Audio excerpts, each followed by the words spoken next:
Okay, 5 minutes breathing meditation. Very quick instruction on the breathing meditation. Once we learn how to do this meditation, it will be very helpful for us to extend the same to any other meditation, because the same applies, except for the focal point. You can change the focal point, whatever you prefer, whatever you desire. Otherwise, the rest, like the body posture, then the identifying the areas of meditation, then applying remedies, they all remain the same. Okay, with that in mind, the body posture, I think, already explained the body posture. So the most important thing is, say, if you are going to do a long-term meditation, or say on a daily basis you want to do some meditation, to find that there's a tremendous benefit for doing a correct meditation. There's a tremendous benefit. And so to maintain my mind very calm, one. Number two, to have a focus, total focus, concentration.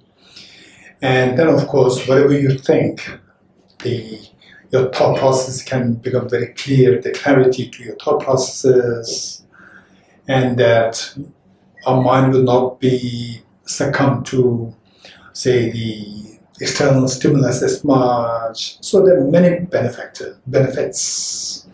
So with this in mind, the sitting cross-legged would be good. This will help you to maintain a freshness of meditation for a longer period of time. One. Then the number two, but if you cannot sit cross-legged, if you have, say, knee problem, if you have a back problem, if you have problems, then don't force yourself. Then you can sit in whatever position is more comfortable. And then number two is your back upright. You should not be leaning against the support. And whereas if you, again, same thing applies. If you have backache problem, if you have knee problem, so forth, and if you have to lean against the support, feel free to do so. Feel free to do so. But whereas those of us who do not have the problem, then it's highly suggested, advised not to lean against the support. This is extremely important, because somebody who is in this meditation for some time, consistently for about like a few months, 1 year, 2 years, so they can easily sense it, feel the difference.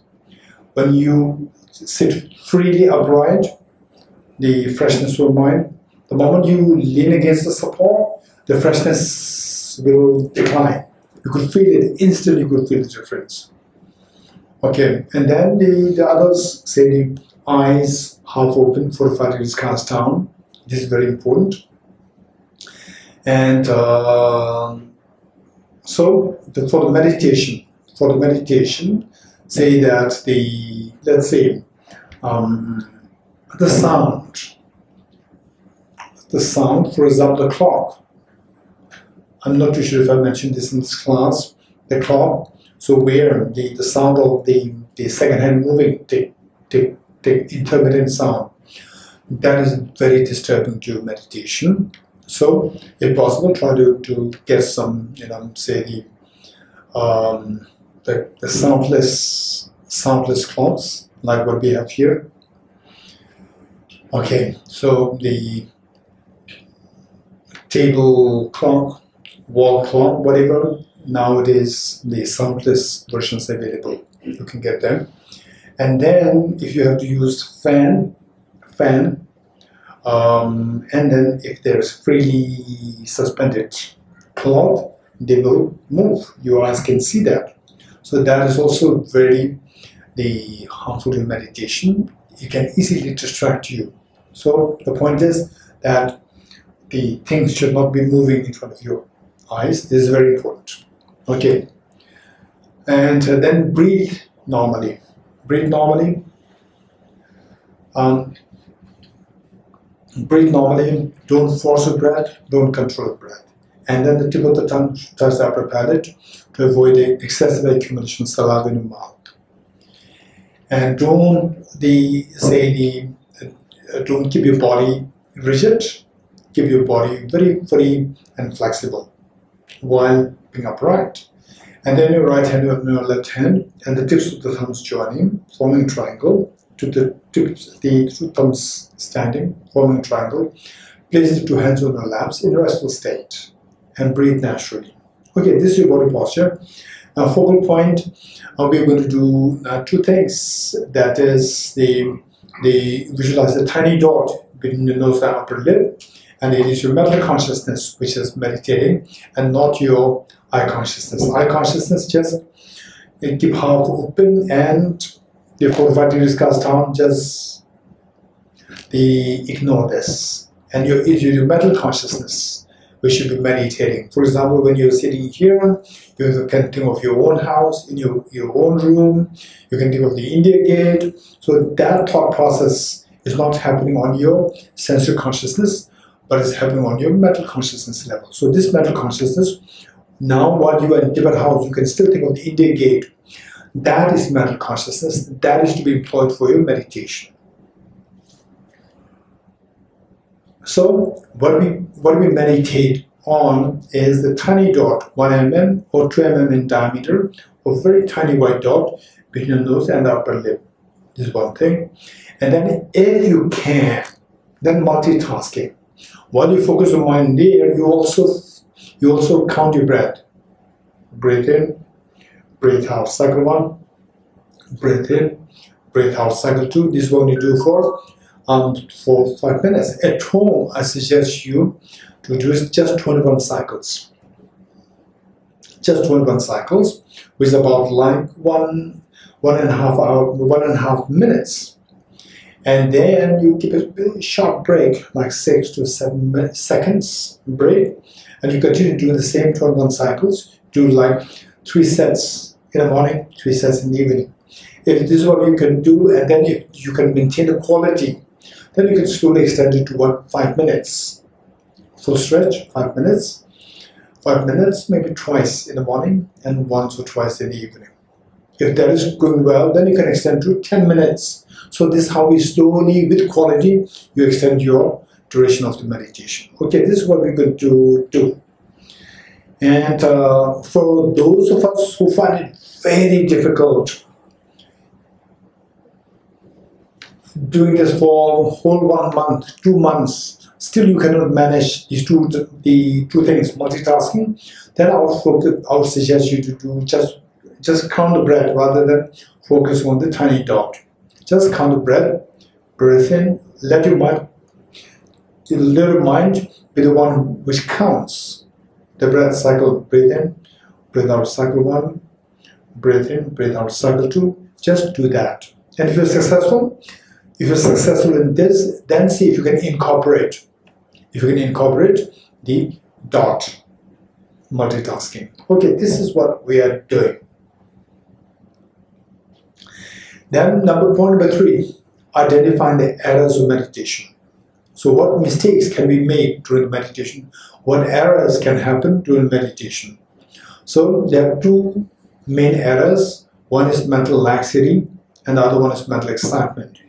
Mental laxity means where your mind becomes very sluggish, your mind becomes very lethargic, heavy, inserviceable. This is one problem.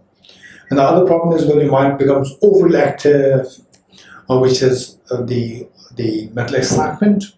Overly active, your mind gets scattered here and there.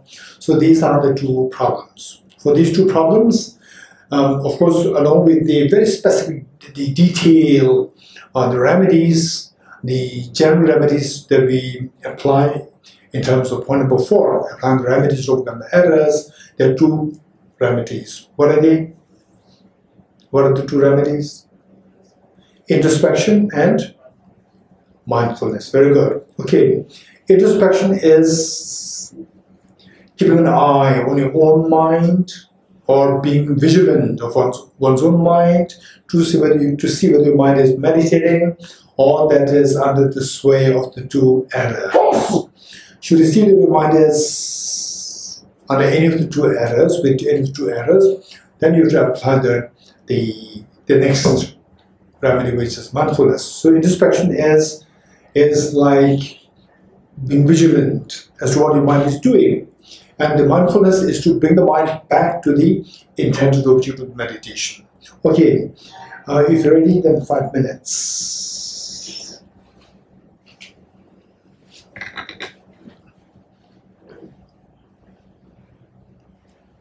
Okay, ready?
Okay.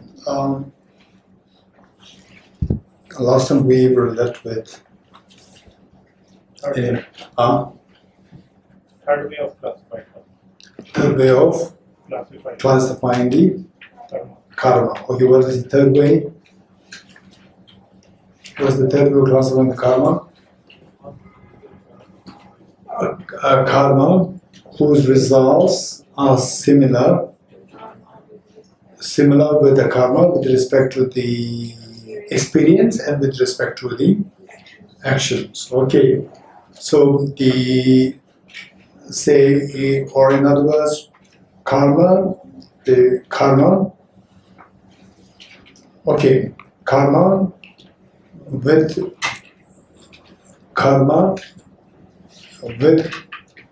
the, okay, karma of concomitancy with experience and karma of concomitancy with action. Karma, concomitancy means similarity.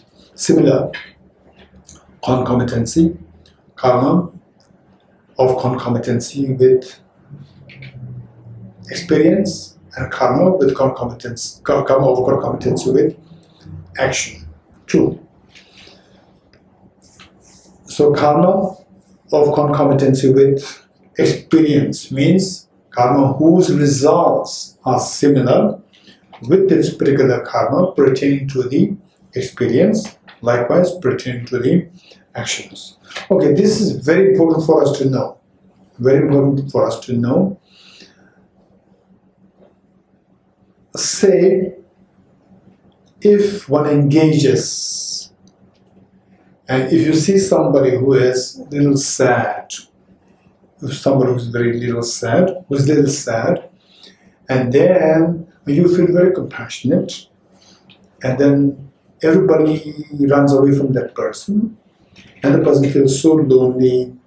So you go there out of good motivation, compassion. You go there to console the person.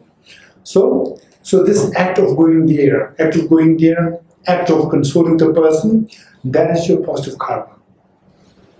That is your positive karma. Now, what's the effect later on? Effect can be multiple. One is in terms of the experience, one is in terms of your action, and one is in terms of the environment. What we are focusing here is mainly on the experience and the action, because these two things are so important for us. One, say by going there, tell me, other person when he or she feels very lonely, betrayed, abandoned by everyone else, isolated, and the person feels so lonely, lost, demoralized. So there, what is the physical appearance of that person? Not at all happy. You feel the person, the person feels so drained, demoralized. This is what you feel. And the look is not at all appealing. Then you go there, you console the person, you listen to the person, you share what you have, you've been kind to the person. Instantly the person feels uplifted. You get it? The person feels, what is the experience with that person? The person feels uplifted, and the feeling earlier was so demoralized, low, gloomy, instantly it lights up. And the person feels so light. From this heaviness, the person just, the changes, transforms as the mindset and becomes very happy, full of light, whole. Okay, experience-wise, from the gloominess to the light. This is experience. And who gave this transformation to this person? Your act of compassion. So this act of compassion, now later lives, or later, not necessarily later lives, later time, if this karma that is accumulated of kindness, if that is to experience, if that is to ripen as a result, if you experience the result of this karma, then no doubt one experience that you will have because of this karma that is done is that in the later times, you will have, for no reason, you feel uplifted, you feel glow in your mind, in your face, and your mind feels very peaceful. You get these experiences in terms of experience, and then when you feel low, you just meet with somebody else, or some thoughts is triggered in you, and instantly you feel the upliftment of your mind, right? And the feeling of the gloominess, loneliness, they all disappear. All these things can happen. So this is the calming effect with the calming effect of concomitancy, in the concomitancy of the experience. Now the next part is extremely important. Okay, first let me complete this. The fact that we go through mental agitation, sometimes for no reason you feel so low. Okay, did anyone experience that in your life? For no reason, just morning you get up, you feel so lonely, gloomy, and hopelessness. How many of you have had such experience in your life, including myself? Almost we all. How many of you never had such experience? This is something very strange I'm hearing. Anyone? How many of you have never such experience that morning one day you wake up and then you feel so gloomy, so like there's no meaning to one's life? Okay, how many of you never had such experience? No one. Okay, which means that we all have been through this experience, including myself. So the point is that when you go through, and there are times without reasons these experiences come. There are times with reasons, right? Say you had, workplace, your family, you had a problem with your brother, you have a problem with your sister, you have a problem with your father, you have a problem with your mother, and you have a problem with your neighbor also, you have a problem with your, say, the colleague at the workplace. With everyone, somehow there's a problem happening. The whole world seems to be turning against you. How many of you have that experience sometimes? Including myself again. Huh? How many of you have never had such experience? Okay, what about those who did not raise their hands? Not too sure? Okay, so sometimes these things happen, right? When these things happen, if you know how the law of karma operates, this will be of great benefit to us. This will be of great benefit to us. How? The fact that these things happen is because, say, somewhere one part of your past karma is ripening where experience-wise, where when you engage in this karma of accumulating gloominess in others, isolating others from somebody, from other people, and then just making the other person unnecessarily problem, right? Then letting the other person lose hope. So we did that many times in the past. So now their karma is ripening in the form of you experiencing this. So some people, even the worst things happen, still the person is very happy, right? Sometimes we call it ignorance is bliss. Right? You don't know what is really happening. You are so happy, right? Okay, perhaps this is a good, the merit, right. So the point is that when you go through these experiences, which means that is ripening of the previous karmas, is one of the previous negative karmas.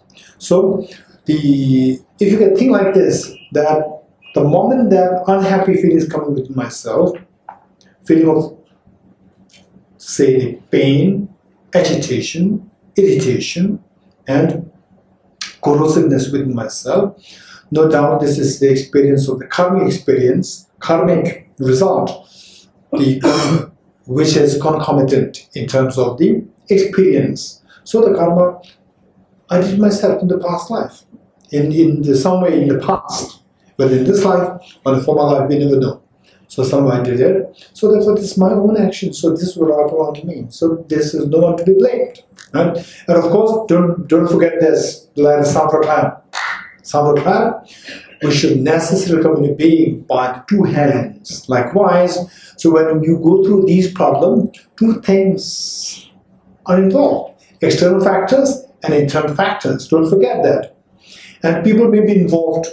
Situation may be involved, right? So somebody may be very biased, unfair towards you, and then you feel so agitated.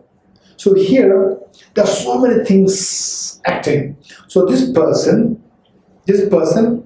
acting as the factor to create this, so they're being very biased, unfair towards you, that is one factor. And your own karma, which you have accumulated in the past, creating pain on others, that is not happening. And then the self-centered attitude, self-grasping interest within you now, these two becoming so active. So all these three put together, then you experience that in the form of agitation, irritation, feeling of hopelessness, helplessness, and so forth.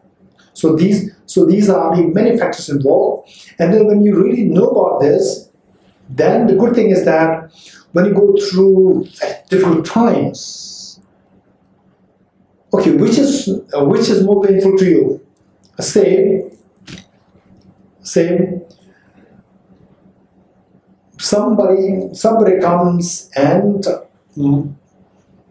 say this scratch your arm, and then your arm is injured. One, you accidentally did it and your arm is injured. Which of the two the cases you'll be feeling more angry? Somebody else doing it, or yourself doing it? Somebody else, right? Okay, why not yourself? When you do it yourself, then you don't feel that hurt. You're mentally agitated as much. Why not?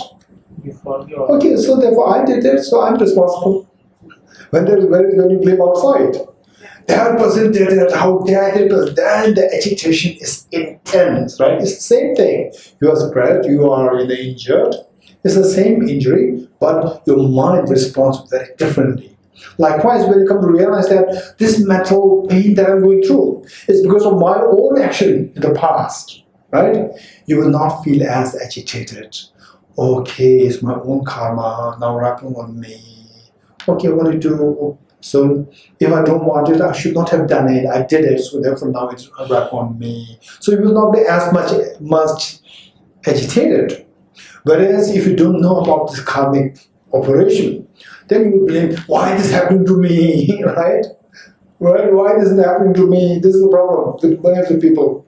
Why not this not happening to my same, the other people of my same age, right? Why this happened only to me? Okay, so it makes you more agitated. And this agitation, don't forget it, this agitation consumes your immune system. Don't forget it. That agitation consumes your immune system. And an immune system, the weakness of your immune system makes you to recover your problems difficult. You're getting it? So therefore, to think very sensibly, this agitation is totally unnecessary. But how not to have it? How not to have it? Right? Hey, have no agitation. This consumes your immune system. It just doesn't help. Agitation still comes. If you don't know how the karma operates, then you will just think that somebody else is doing this for me, doing it on me. So the agitation invariably arises. Knowing that this agitation consumes my immune system and that deteriorates my health, but if you don't know how to control this agitation, then what do you do? Okay, whereas if you know that, okay, this is the same, of course, other factors are involved. Other factors, be very realistic, right? So like sampradaya, be very realistic. two factors involved, external and internal. Within internal, there are two. Previous karma operating on you and the immediate experience of the self-centered attitude, self-grasping ignorance. Right? These two things as the internal factors and the external factors come together, then the sound of misery, agitation, irritation arise. Okay. Now the point is, if you know that this, my own karma is also involved. My own karma is also involved. Then you just feeling that accidentally use your hands. Sometimes it happens with my, they say your sharp nails. Sometimes, right? When you do things in a hurry, then you have injury. The scratch, cut happens with the nails, right? And quite very painful sometimes. But you will not be very angry if the same thing is done by somebody else. Then you can really become mad, crazy, right? So whereas if it happens through your own the carelessness, then you will not be worried or in problem as much, mentally agitated as much. Okay. So that way it would be greatly helpful.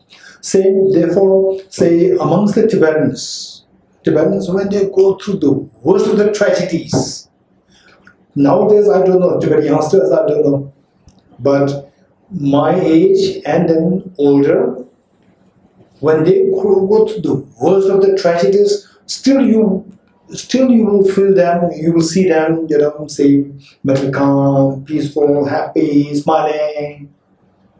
No? Not because they don't know what is happening, it's not because of the ignorance bliss. Right? It's because they take it as the fruitioning of one's own negative karma, which one did in the past, somewhere in the past. You getting it? So that way your agitation will be quelled. Once the agitation quells, then your immune system is restored, is not affected. With the immune system, whatever problems that you have, your body will not deteriorate.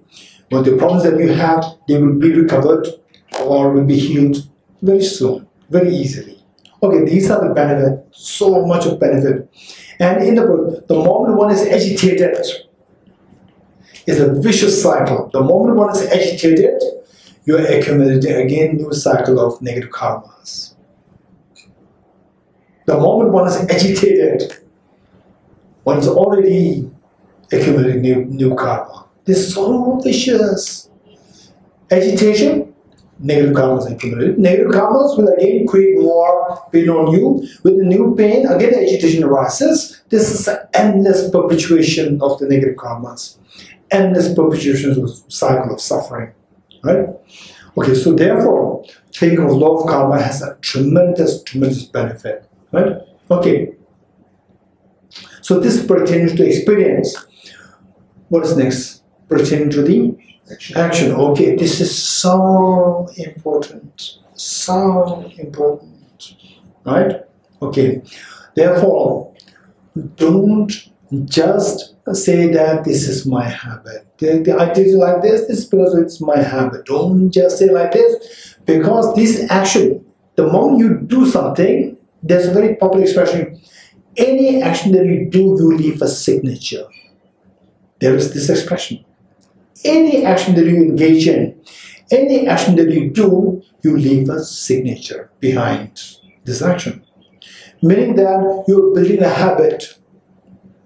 This habit of doing the same action.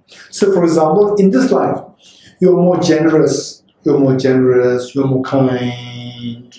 The next life, you're born, there's a tendency for you to be kind since young child. So some of you might have noticed that. Some children at age 1, 2, right? They are so good in sharing. Whatever they have, they want to share with other children. And there's some, they're so good in not sharing. Right? Amazing. Amazing. How the small children, they behave. Babies, the toddlers, how they behave. From there you can see the past life very clearly. Right? Same parents. Very gentle, very kind parents. And the children, what kind of gene they have taken, you know, they have inherited. What they do? Very selfish, amazingly selfish, creating all forms of disturbance, agitation, irritation, problems, sadness, tension on the parents. Right? Not because the children are in problem, because the children deliberately create these problems, because being very selfish. Right? This is what we could see.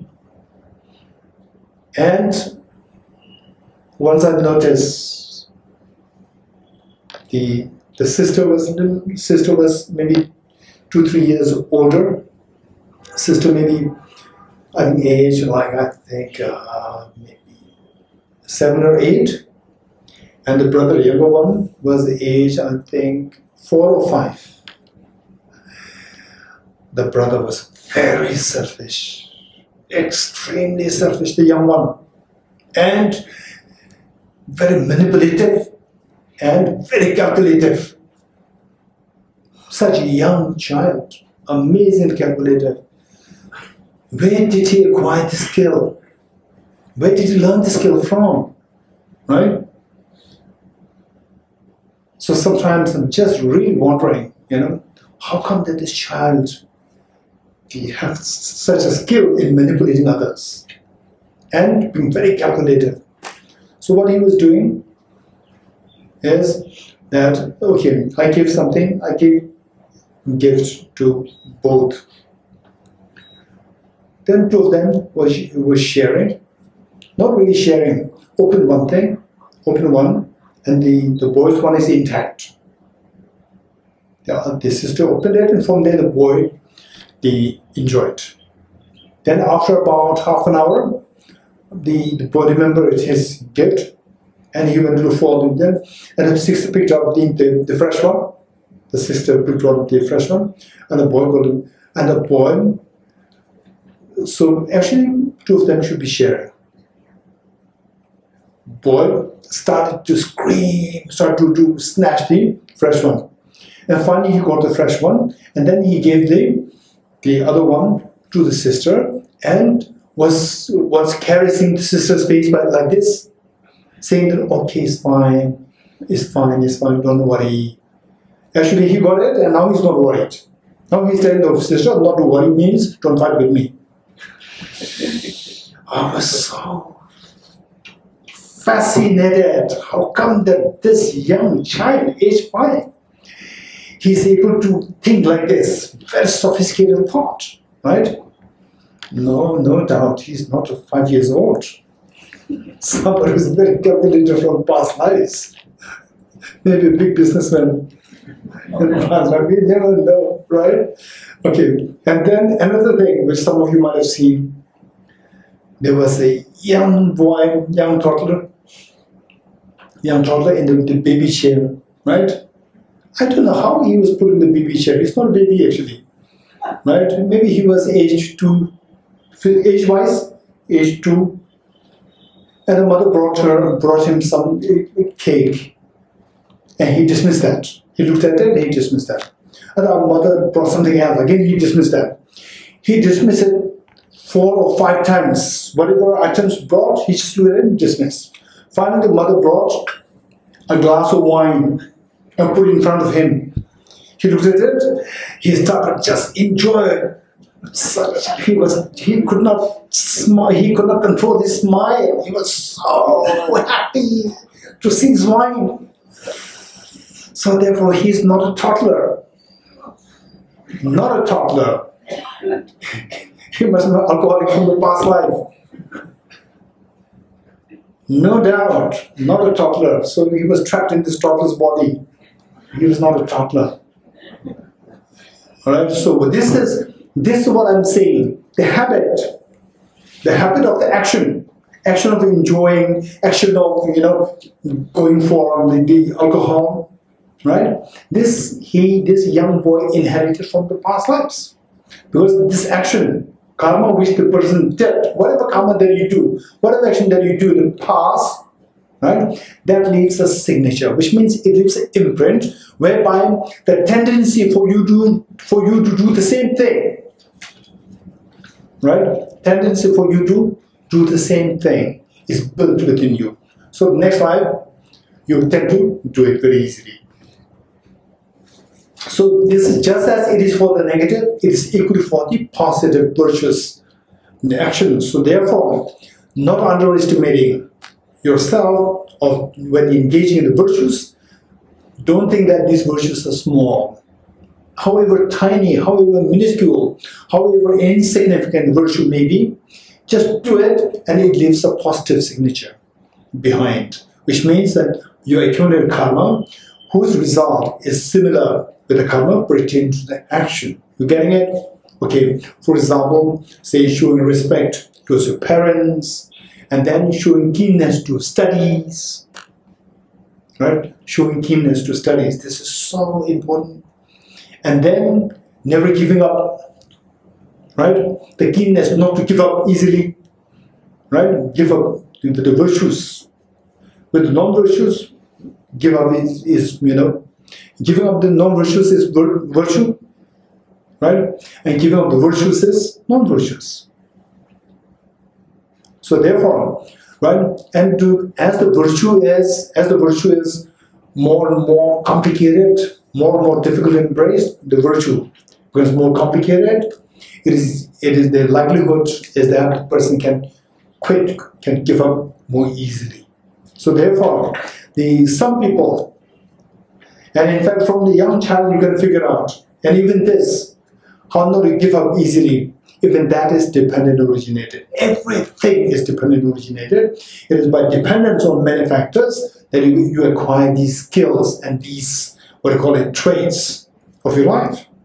Not giving up easily, being resilient, and so forth. One time, a friend of mine and their 3 children came to see me. Then I offered them, because they were 3 young children, I offered them some juice. And the juice it so happened that the juice was a little sour. Maybe the orange, one typical orange juice, or maybe cranberry juice, something. It's a little sour for the young children. And the 2 elder children, I said, okay, if it's too sour, you stop it, don't bring it any further. And the 2 elder children, they stopped, they kept it aside.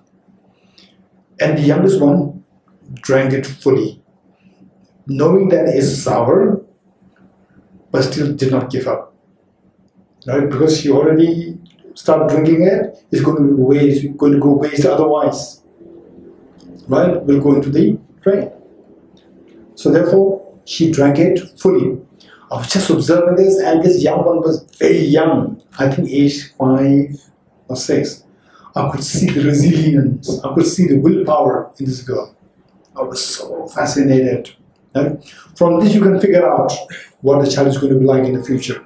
Generally speaking, not 100%, because the external factors, they also make the difference. Right? Okay, so the point is that any action that you do, virtuous, non-virtuous, and knowing that it leaves a signature, that the karma is accumulated, whereby the result that you're going to experience in the future will have the similar nature pertaining to the action, the tendency for you to do things, the same thing, right? So knowing this, say negative things, try to stay away from this. If you don't stay away from this, the tendency will be continuously built that in your next lives, easily you can adopt the negative things, right? Or for example, say like stealing small things, or telling lies, for no reason telling lies, right? And these habits. So these habits can be so severe to the extent that even some people when they become arhats meaning somebody who's already free from samsara, see emptiness directly, gati, para, bodhisvaha, according to the Charvaka and Buddha, the the path, they already reached the bodhisattva level, which means that they already seen emptiness non-dualistically, right? And still, they still have these habits, right? Okay, in fact, some arahats, okay, if you say arahat, what would be your respect to the arahat? So much or so? Very high, right? Which means the person has already left samsara. It's not going to take burden samsara anymore. Has already cut the chain of the miseries. No miseries to experience in the future lives anymore, right? It's amazing. This is what everybody is aspiring. But you will be fascinated to see that some of these, they play in the forest like the monkeys, how the monkeys jump from one tree to the other because of their habits from the past lives, right? So even when one becomes arahat, still one can behave like, small children. And some people, they are so addicted to saying, for example, say, I see you, right? I see you, and then I go out, I meet somebody else, and somehow I have no bad intention. I talk something nice, not nice about you. Very casually it comes out, right? It has no control over what you're saying. There's no bad intention. The habits. So these are because of your being habituated in this act in the past, that you have inherited this, and today also you are doing the same thing. So therefore, with this mindfulness, knowing that every time I do something, virtuous, non-virtuous, neutral, whatever, I build a habit. So I accumulate the karma, whereby the results that I'm going to experience in the future is going to be similar with the karma, similar to the karma, pertaining to the action also, right? So therefore, these actions, because the bad actions are not really good. So I will refrain this life so that I will not carry this imprint in the future lives. And the good actions, you try to do as much so that they will become habit in your future lives. Okay, so in this connection, let me say that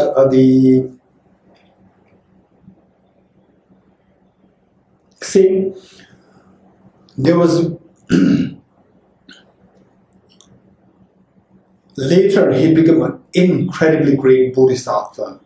Bodhisattva, some of you may be aware of his one classic composition known as the 37 practices of the bodhisattvas. 37 practices of the bodhisattvas. You must study that, read that, study that. It is good. This is incredibly great.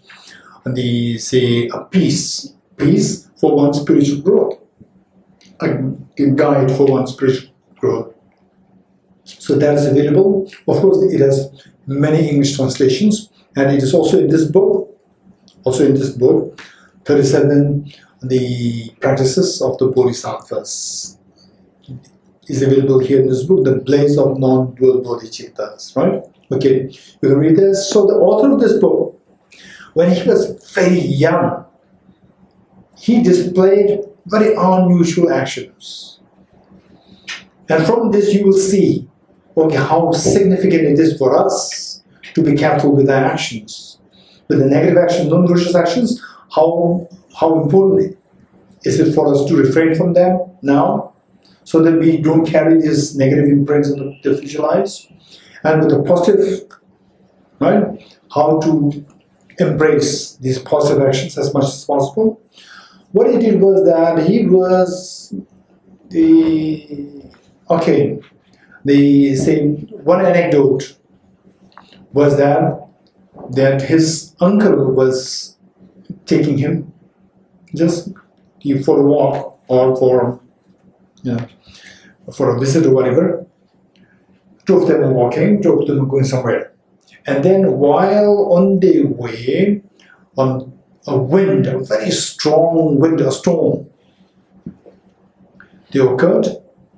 And because of which, of course, it's just everything was so dusty, windy. And this small child, maybe aged like 4 or 5, this child, looking up in the sky to see what this wind is doing, and then see that there are black things, small black things that are being kind of like this. This boy started to scream, scream, scream. And the uncle knew why this boy is screaming. Uncle knew why this boy is screaming. So the uncle said to calm down, boy. Uncle said, "You a stupid boy. You're a stupid boy. What do you see there in the sky? These are not birds. These are not birds. These are the leaves being carried by the wind." You understand why the boy is crying? The boy was thinking that these leaves, they were birds being tossed in the air by the wind. Now they're going to be killed by this wind, very strong wind. Strong storm, right? Out of compassion, tremendous, incredible compassion towards these, thinking that these are birds being carried violently by the wind and that they're going to die. So this, at such a young age, this young boy displayed such a degree of compassion, intensity of compassion towards the other creatures. So these are the habits that he brought from his past lives, practiced. And in this life, in this very life, he became such a renowned practitioner to the extent of being revered as a bodhisattva. Okay, so this likewise, if after knowing how the karma operates, and on that basis being mindful that, okay, so I also don't want to have to take these bad imprints in my past life, in my future life. Instead, I should acquire a good habit. So for that, you acquire all the good habits with the virtues, and with the bad, the non-virtuous things, see how much you can refrain from non-virtuous as best as you can. Okay. And I think they are... Okay, so let's first finish the Wheel of Life. And then whatever question that you have, I think Aditya, you had some questions from the past. Okay, so you keep them, you reserve them, keep them with you, and let us first finish this Wheel of Life. And others also, if you have, some other questions which have been bothering you, bothering you, you can, what you can do is that you can keep them with you. And then when we finish this Wheel of Life teaching, then the Aditya, you remind me, of this to keep a separate session for question and answer, just for this, whatever question that you might have. Okay, so with this, let us turn to Wheel of Life. Okay, we are on page 308, page 308.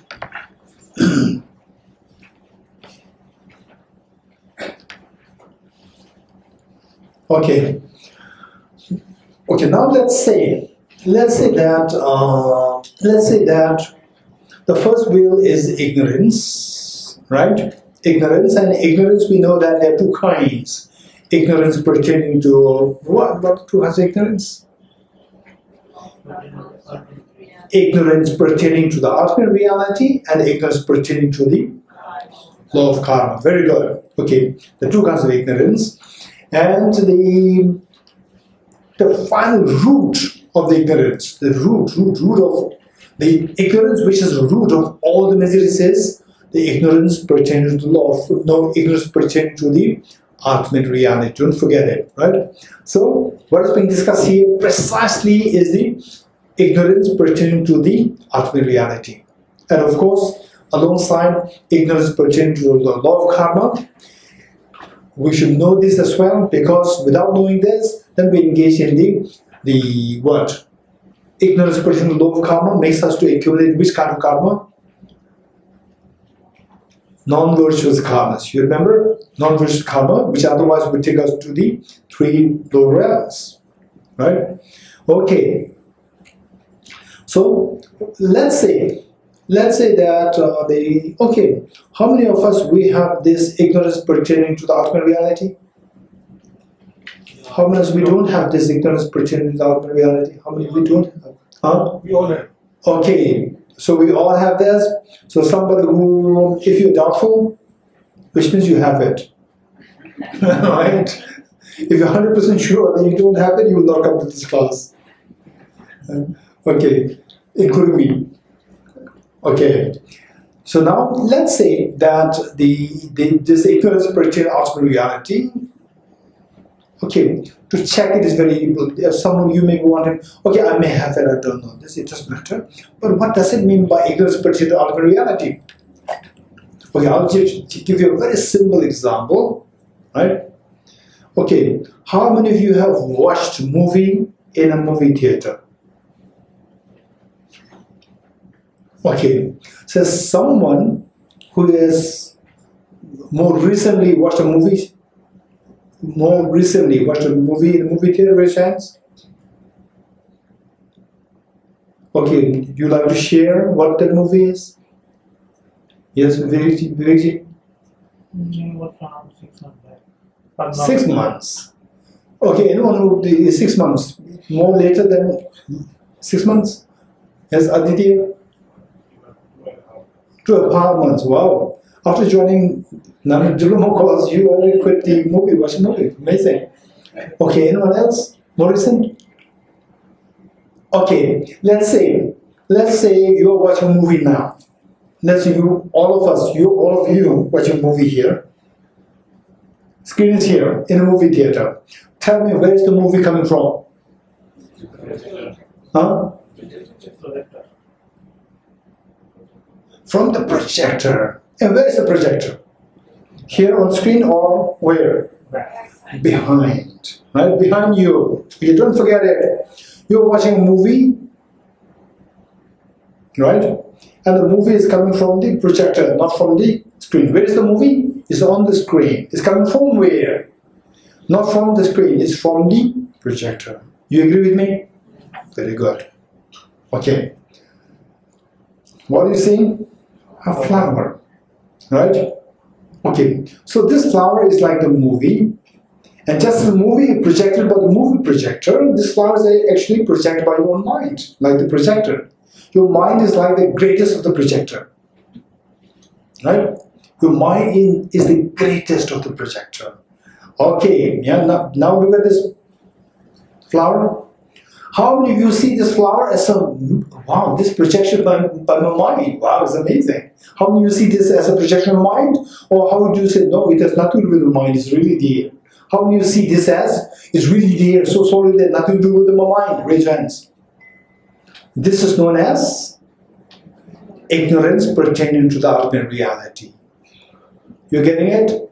If you see that this is really here, nothing to do with my mind, that is the ignorance pertaining to the ultimate reality. You're getting it? Okay. And then you may ask the next question, I know. How can you prove that it does not exist like this? This is the whole Nalanda master's course, right? So you have to sign up for the master's course. Okay, so now the point is that, so this ignorance is with the, okay, tell me, this ignorance that, oh, this flower is really there, right? And the food that you eat is really there, right? You sleep, I'm really there. Really there means not from my mind. Okay, in 24 hours, tell me, how many times, once in a while, you get some understanding, you have some knowledge that, oh no, things are all coming from my mind. Raise your hands. Within 24 hours, how many times you think that, okay, yeah, things are all coming from my mind. Raise your hands. Okay, so those of you who raise your hands, can you give me some examples? Yes, Rebecca?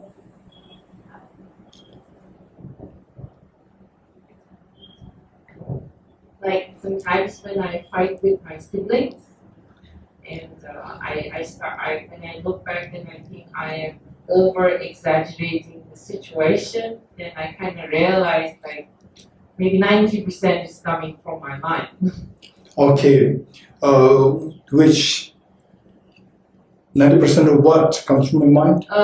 bad thing, the negativity. Yeah, negativity bit of it. Negativity of your siblings. Yeah, my siblings. But the siblings are like your mind make the siblings, or the siblings are there, 100%. The siblings are there. Okay, good. Okay, the negativities, right? Siblings are there, 100%. I haven't reached Okay. that point. This is what I'm saying. Siblings, 100% they are there, right? Okay, like this. How many times in your life that, or even the siblings are also coming from your mind? Reasons? Okay, so if this is not the case, there are two things: siblings and the characteristics of the siblings. Two. You getting it? Siblings and the characteristics of the siblings. This flower and the characteristic of this flower. This flower, to see the flower as coming from a mind is way more difficult than to see the characteristics of this flower as coming from a mind. You getting it? Yet, if you have noticed even the characteristics, they're not really from there, is coming from a mind, like 10%, 50%, 90%, right? Even this thought came to you, this is so precious.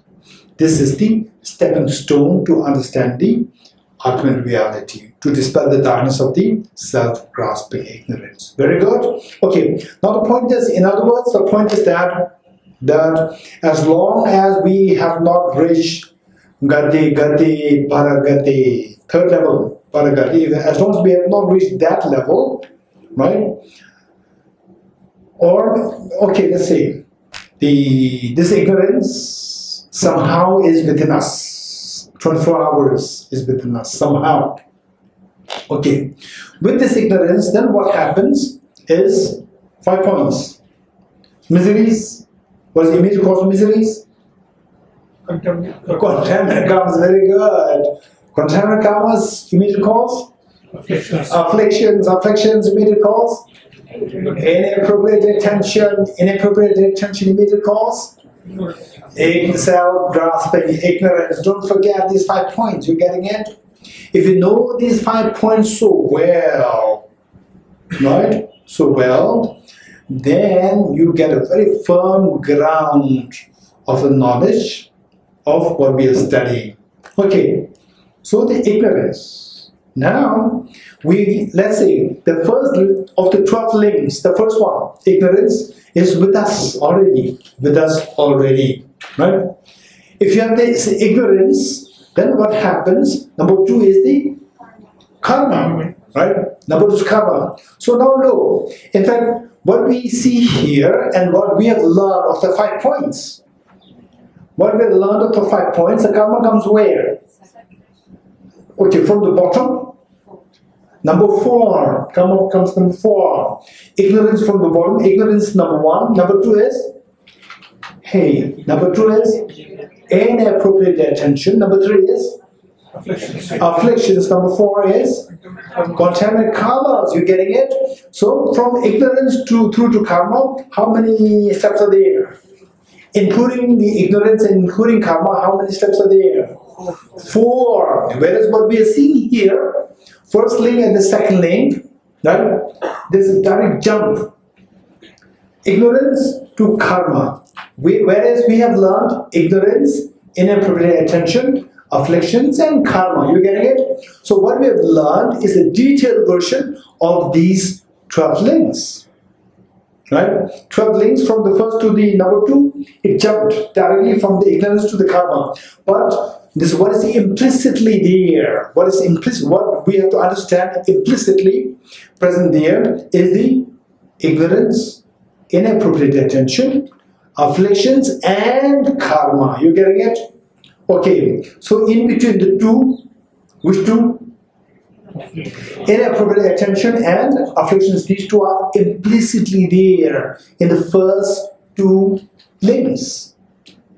You getting it? Between the first 2 links, implicitly you will find what you find there, inappropriate attention and afflictions, these two are implicitly there. Okay, so with this what happens is that, let's say that, okay, say you've learned about the law of karma, There are 3 different ways of classification. And from this, okay, now I should be mindful, I should be watchful of my own karmas. I should make sure that I don't, engage in negative karmas as much. I should engage in more virtuous karma so that this habit will be carried away. The bad habit will be shunned. I should do this.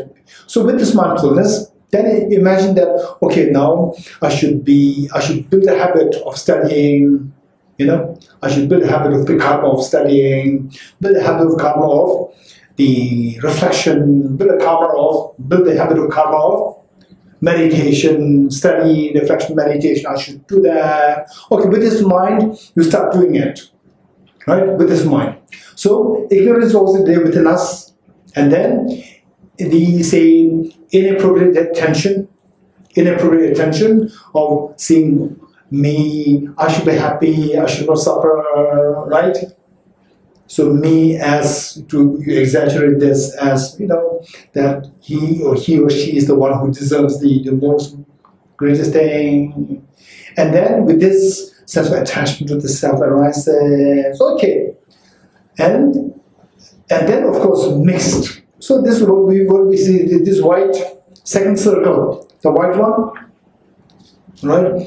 From the outermost circle, what we have is the number 2 is contaminant karma, and then of the 3 circles inside, karma is where? Second circle, right? Okay, so within the second circle, we see that one is half is white and half is black.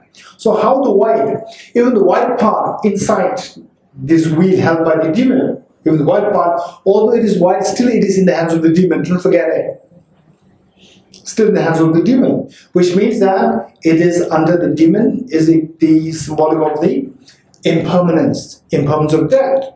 So the white is not 100% white. It is within samsara what is considered as white. Okay, so all the virtues that we do in samsara, they fall under this category. You're getting it? So the white which is outside this, the demon's face is known as the mouth is known as uncontaminated virtues or uncontaminated karmas. Okay, good. So now let's say that because of this, because of the, of course, triggered by these thoughts, then okay, I should not suffer. So the suffering comes in because of the contaminant karma, negative karmas. I should not engage in negative karmas. I should engage in virtuous karmas. Okay, so virtues with that in mind, then you start studying, building a habit of studying, building a habit of reflection, building a habit of meditation. You start doing it from today. Right? So this act of studying itself leaves a signature, meaning that you leave an imprint or karma whose results are similar with the karma now that you've accumulated pertaining to the action. What is that action? Act of studying, reflection, meditation. Okay, so this karma falls under this second limb, right? Okay, so maybe one time in your life, you must have been very kind towards your parents. At least one time in your life, you're being very kind, you're kindly talking to your mother, kindly talking to your father, once, at least once. It happened? Yes, many times, not just once, right? Okay, so there, also you accumulated virtuous karma. Virtuous karma that you accumulated pertaining to parents, related to parents, this is so intense. Likewise, negative karma that accumulated with your parents is also intense. So stay away from accumulating, harassing your parents. Stay away from using harsh words against your parents. Say something nice to your parents. Make them happy. Serve them tea rather than make the parents serve you. Right? You're already let's say the youngest one maybe 16, 17. Anyone 16, 17, 18, 19? Okay, here, you're done how old? 18. Okay, say some 18, 19, right? So you're already, and then say, and then the 20s, 30s, 40s, And if you have your parents with you, you're very lucky. You're in your 20s, 30s, 40s, 50s, still you have your parents. You're very lucky. Don't make your parents work for you, right? Work for the parents at this age. Now all of us, including Yanala, the youngest one, there may be somebody who's younger than Yanala. Anyone? Okay, so the point is, okay, build a habit of serving your parents. So with this, what happens? Okay, once in a while, you've been kind. Okay, you serve your mother some tea, whatever, you know. Your mother is so happy, particularly when you are very young, tender age 6, 7, 8, you serve tea. Your mother was so fascinated, so happy. You accumulate great karma. And today you accumulate great karma, right? So let's say that this karma that you accumulate today is a karma to make you take birth in the God and Goddess realm, God realm. And the karma that you accumulate during, let's say, your serving your mother, maybe karma to take birth in the human realm. And then sometimes we must have, you know, done something very bad against your parents or somebody else, being very unkind, so harsh, cruel, so on and so on. So there we accumulate their karma to take birth somewhere else, right? Okay, so there are multiple karmas can be bound to be accumulated within a single lifetime. In fact, millions of karmas, millions, trillions of karmas can be accumulated. Okay, it's a mixture, virtuous, non-virtuous. Your karma to take birth in the human realm, the Holy Ghost realm, the God realm, hell realm, animal realm, the asuras, all these mixture. So many of them are within us. Okay, now let's say that,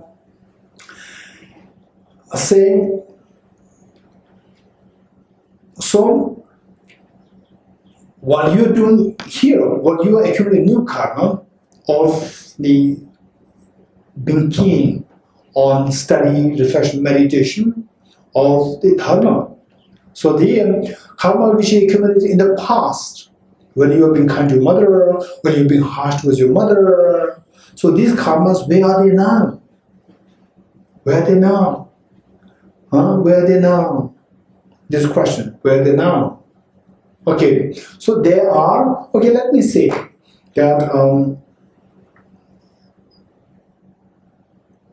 okay, interestingly, let's say that, okay, how many of you have fixed deposit check? By the way, what is fixed deposit check? Fixed deposit check that you get the certificate. Fixed deposit certificate that you get from the bank. Is that money? There's no money. There's no money. Where did your money go? So you don't have the money now. You just have this piece of paper which is not money. Where's the money? Okay, although this certificate is not of money, but it's like the imprint of the money. Right? This imprint can go back to money once more. You get back to the bank, the bank will give you money. You agree with me? Okay, so the seed of the apple seed is not an apple. How many of you know that apple seed is apple? How many of you know that apple seed is not apple? Right, you all know this. So apple seed is not apple, but apple seed is the one which will germinate into apples. You agree with me? Likewise, the virtues, non-virtues which we did in the past, at the moment, these experiences, they are not in the form of an active state, they are in the form of the imprints. You're getting it? Imprints. And where are the imprints? So the certificate, where is that certificate? When is the what? The fixed deposit certificate. Where is the certificate? No idea. With you at your house.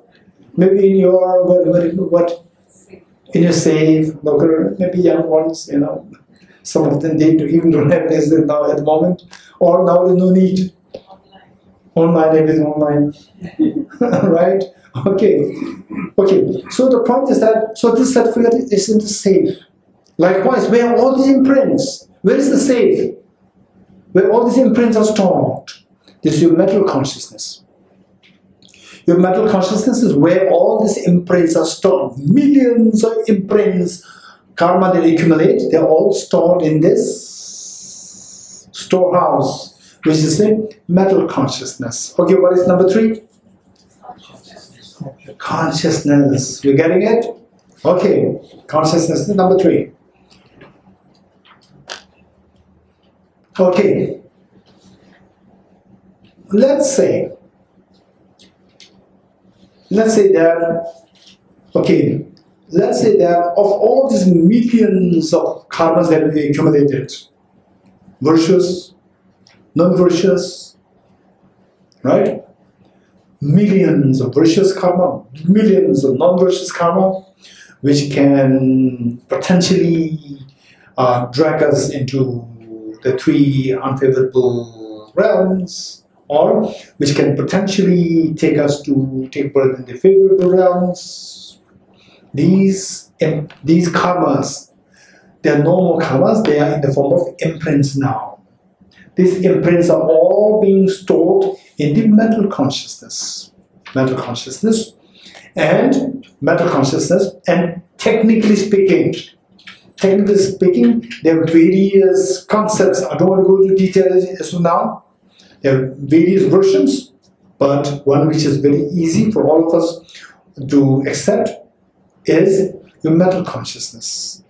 The mental consciousness, that is one which carries all these imprints. So this mental consciousness is the repository storehouse, which is where all these imprints are stored. Repository, the storehouse. Okay, now let's say that today is 2018, right? 2018, and then say we keep going like this. Maybe the younger ones, right? Is 19, 20. Okay, you live for another. You in that? How long do you want to live? No idea, right? My question is not how long will you live. My question is how long do you want to live? No? Okay, let's say another 60. Another 60 years. 60, which means that's 79. Okay, another 60 years. Let's say 60 years. So these 60 years, the past 19 years plus the next 60 years, so many virtuous karmas, negative karmas, positive karmas can be accumulated, right? Okay, and then let's say that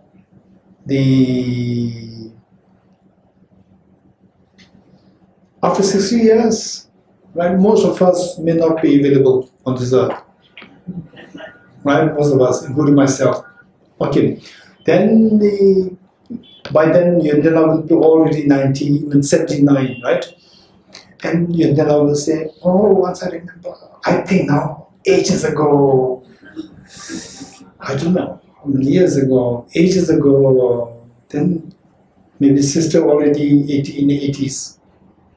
His sister, right? Then already in 80s. Sister, do you remember that? You know, there was one Geshe-la, right? I think, what is that? Tibetan house or something? What is it? Tibetan house or what is that? Tibetan center? No, it's Tibet house. Yes, it's Tibet house, right? He says something. Okay, so there, it's already reached that level, right? It reached that time. So what are you doing here? It becomes a very vague memory, faint memory.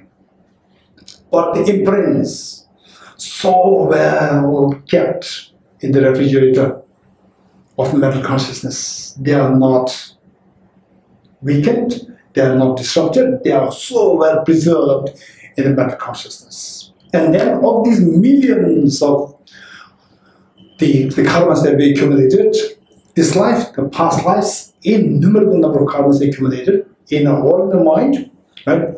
Only one projecting karma will start acting. start acting, becoming active, right?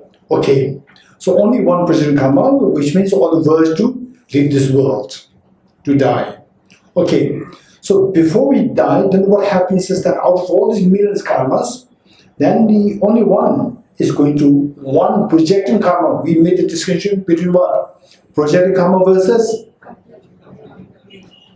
projecting karma versus completing karmas, right? Okay, so the projecting karma, only one projecting karma, whichever is most powerful, will take over, to drive you, to project you to the next life. Okay, so how does it happen? Is that of all these innumerable karmas that your mental consciousness is carrying, say over these last 60 years, up to 2018, over these last 16 years, right? These years, this mental consciousness have been carrying all these imprints from the millions and trillions of the karmas.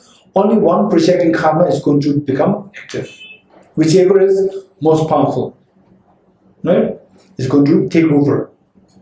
Okay, for example, like let's say in a country, voters election happens, and the prime minister, right? The new prime minister to be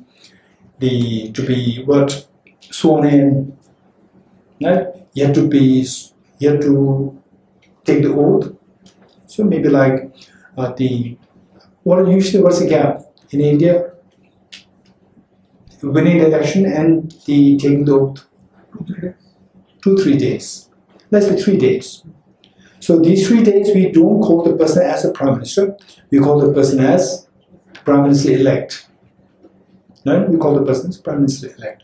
Once taken the oath, then the person is the prime minister. Okay, so that way, what is happening? This is that transition period. Before taking the oath, the person known as prime minister elect. So there, you are yet to die. You are yet to die, but that karma is active. Karma is active. At that point, the previous karma which projected this body, this karma becomes very weak, is exhausting now. Now the next karma, whichever is most powerful, will take over in the form of becoming active, and that has to be made very active with the help of, we have to go to point number 3. What is thing number 3? Consciousness. From this consciousness, then the imprint, one of the imprints will be activated by number 8 and number 9. What is number 8, number 9?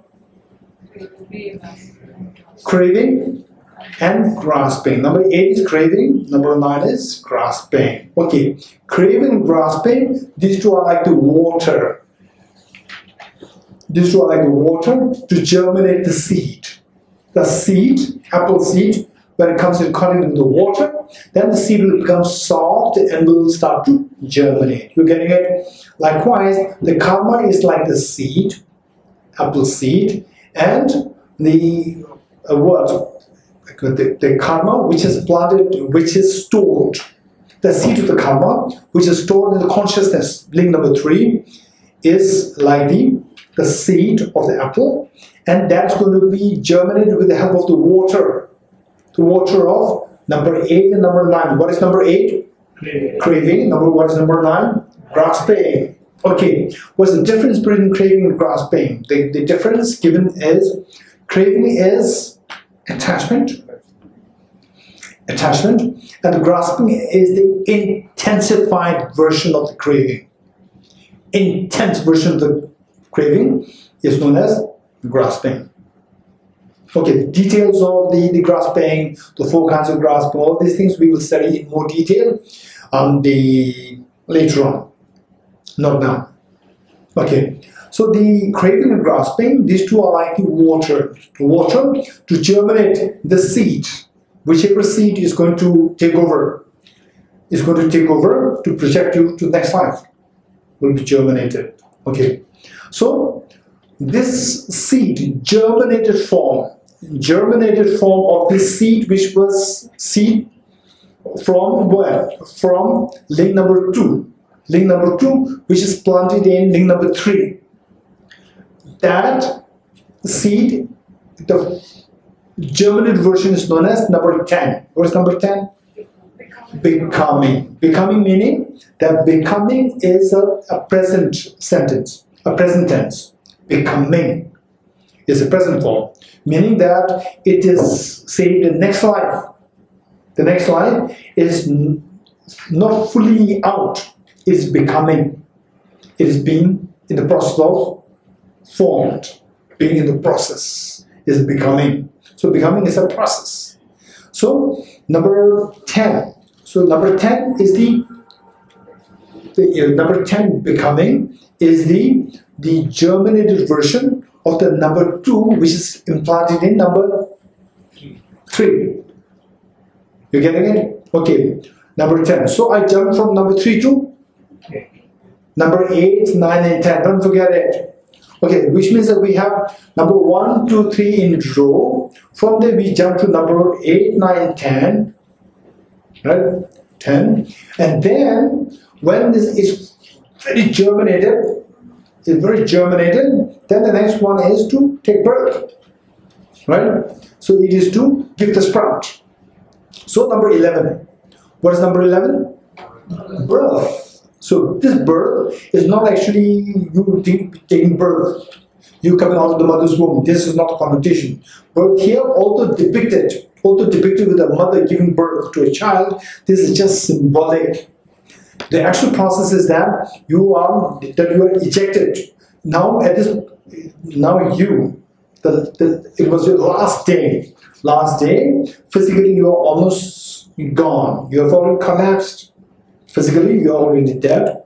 Clinically dead. And then your mind, okay, is still here.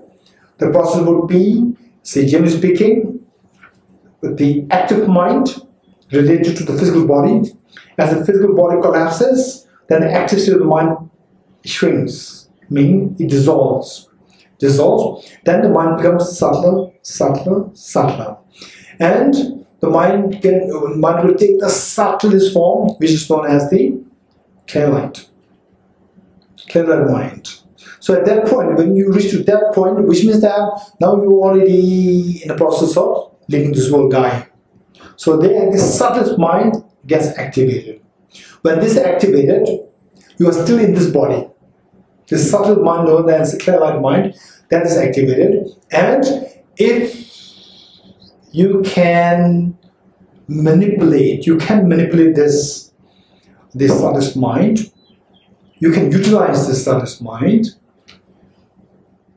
through training, through specific training while you are still alive.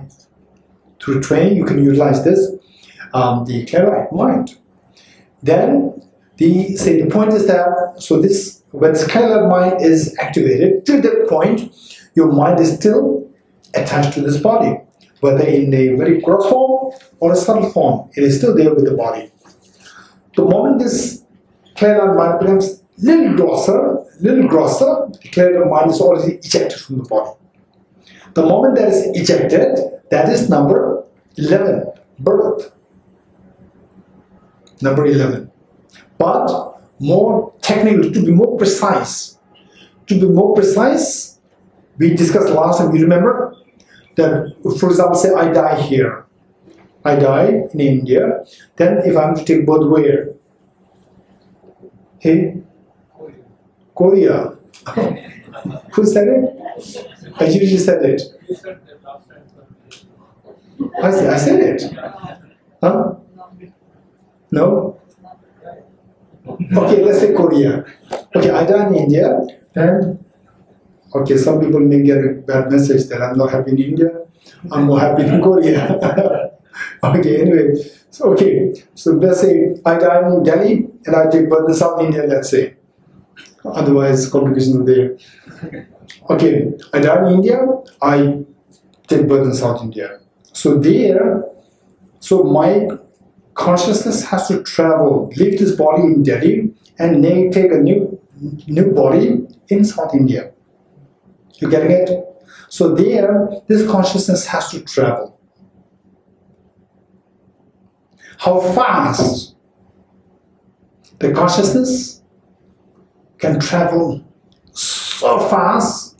In fact, how that is explained is, it is faster than light. Faster than light, within a split of a second, it can travel to the next universe, next part of the universe, within a split of a second. Okay, whereas the light travels at least like 8 minutes from the sun to the earth. Forget about another world system. Even from sun to earth, which is just neighbors, still it takes like 8 minutes. But for the mind to travel from one world system to another world system, like Milky Way galaxy, another part of Milky Way galaxy world system, or another galaxy, right? Within a split of a second, it can move there so fast. Okay, so these, what are the characteristics? What are the attributes, characteristics of this mind during that stage? Is known as the, is about the Pardo state.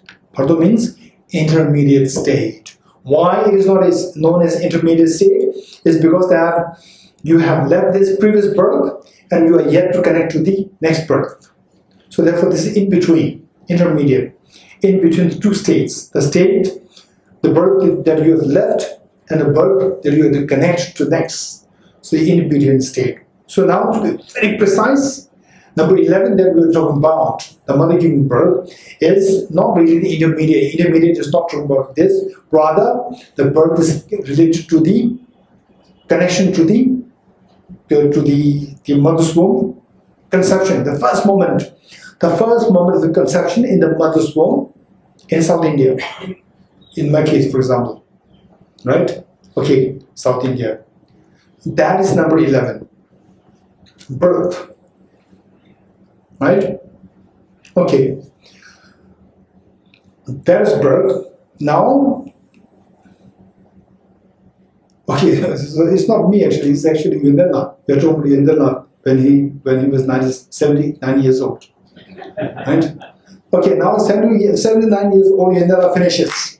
Okay, now he's connected to South India. Right? There. So where is he now? Now he is the first moment of conception in the mother's womb in South India. Right? First moment. That is which stage? No. 11, still 11. This is birth. The birth is first conception. In the next birth is first birth conception in this mother's womb of the next life. That is known. That is number 11. Birth. Right? Then from 11 we go to number 4. Name and form. Now in the mother's womb, now Yundala, he's not Yundala anymore. Okay. He may be what? No name at that moment. No name. Usually people don't give name when the child is in the mother's womb, right? Whereas some people they give it. Okay. So the point is that the first moment of conception in the mother's womb is known as which link? 11. Then from there, then what happens is that oneself in the form of, so your mind from the past life and the two substances of the parents in the mother's womb, right? These two connect. This connect only with a very intense karmic connection. Without the karmic connection, these two cannot be connected. It's purely the karmic connection. Okay.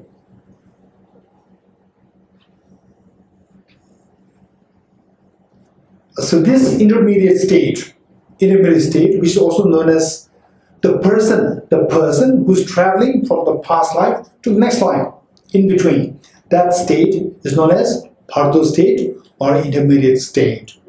And in some of the Tibetan Buddhist texts, there's a detailed explanation of what kind of visions you will have as you process through this Pardo state, right? Okay, these detailed explanations are given there. and the Tibetan Book of Dying, Tibetan Book of Tibetan Book of Death, Tibetan Book of Living, Dying.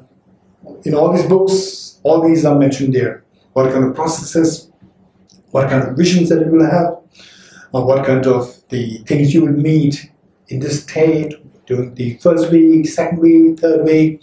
All these detailed explanations are there. Okay. And this Bhardo or intermediate being has many qualities.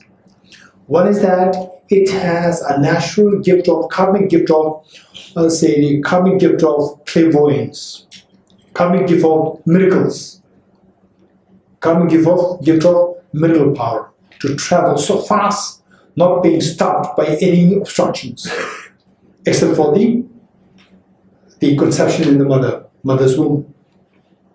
Only there, so they will get stuck there, otherwise. And it says that the Bodh Gaya, where the Buddha Shakyamuni achieved enlightenment, so that throne,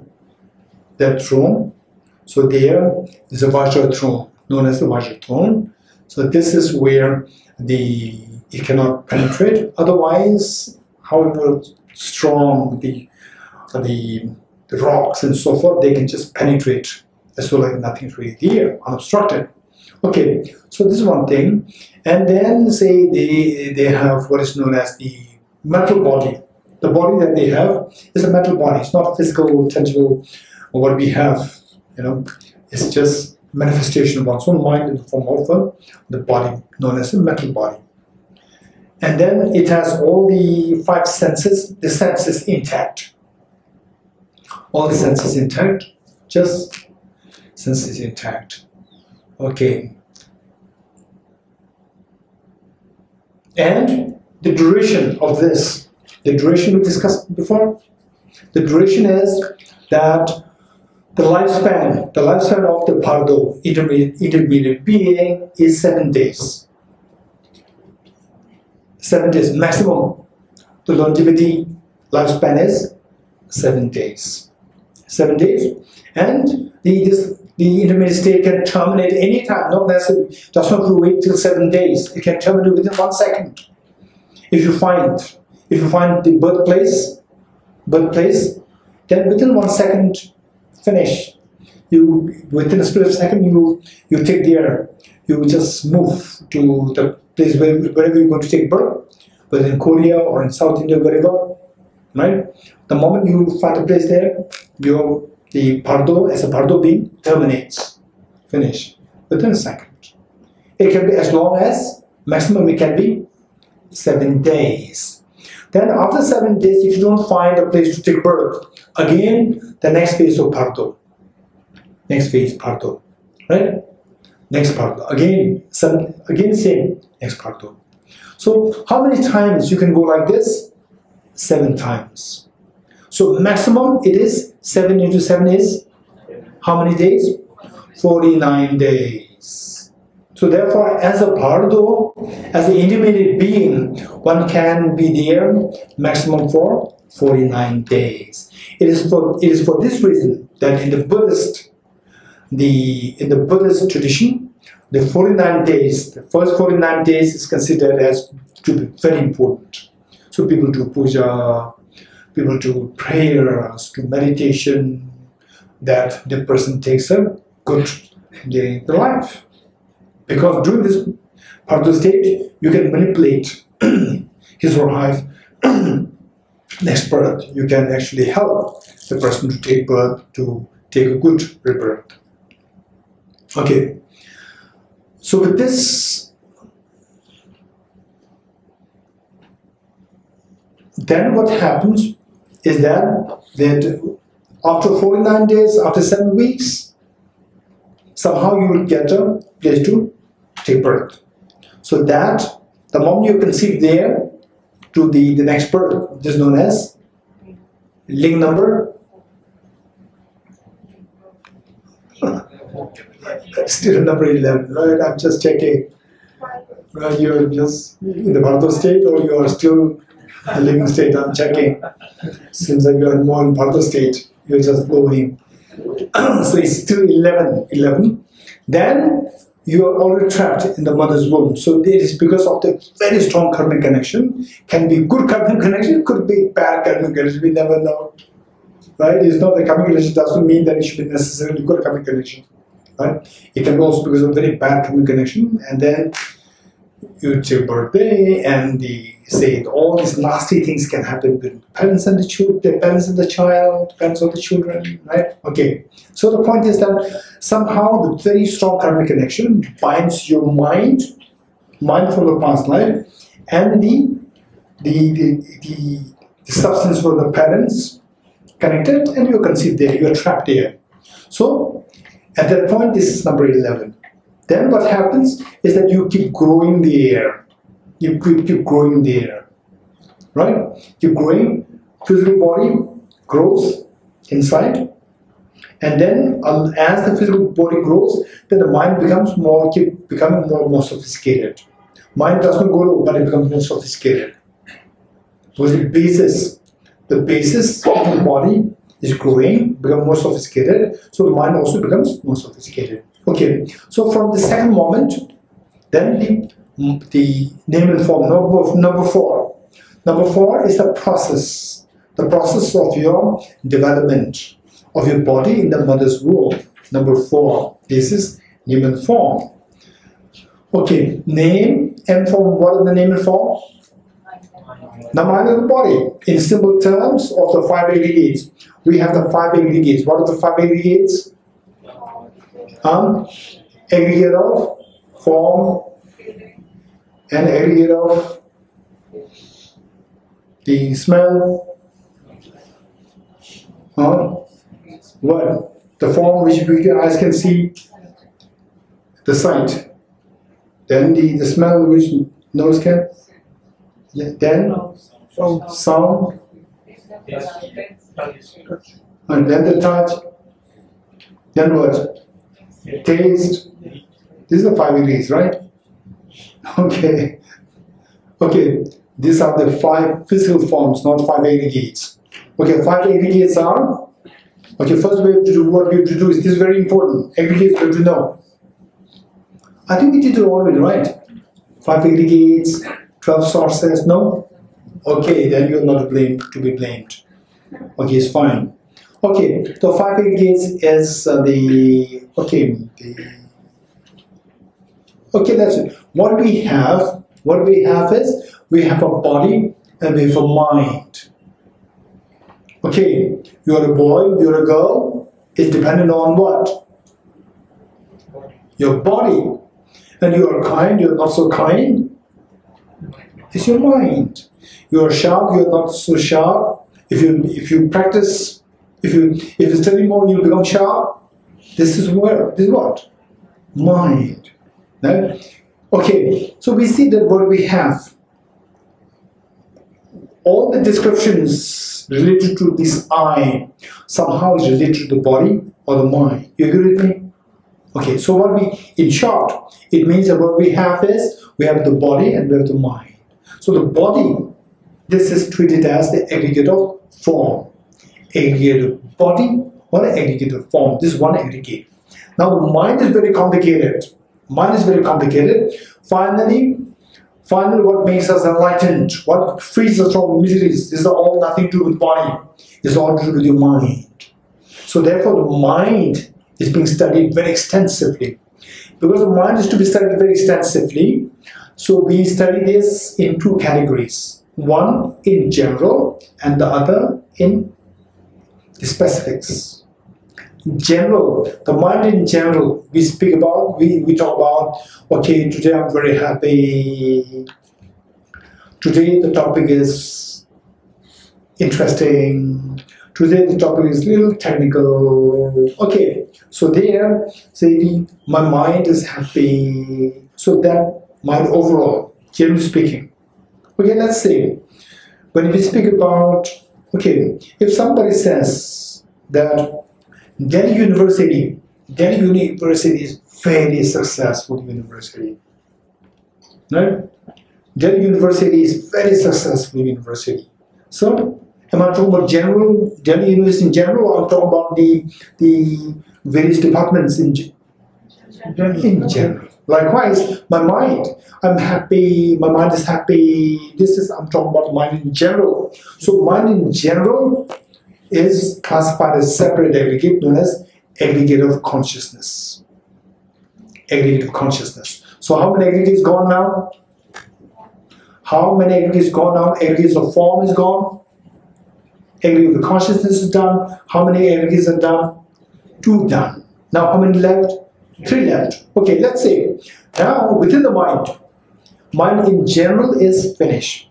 Now we see that, okay, Delhi University, I know Delhi University so well since 30 years ago, 40 years ago, right? So you are saying that Delhi University is very good, it's successful. Which department? Which department you are talking about, right? Which department? Administration, or the Department of Philosophy, Department of Physics, Department of Buddhist Studies, Department of what? Chemistry, or Department of which means you are doing psychology, right? yeah.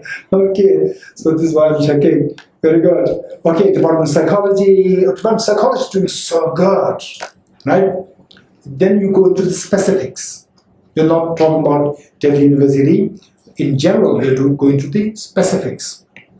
Likewise, when you say the mind, right? When you go to the mind, you could go to the general, and you could go to the specifics.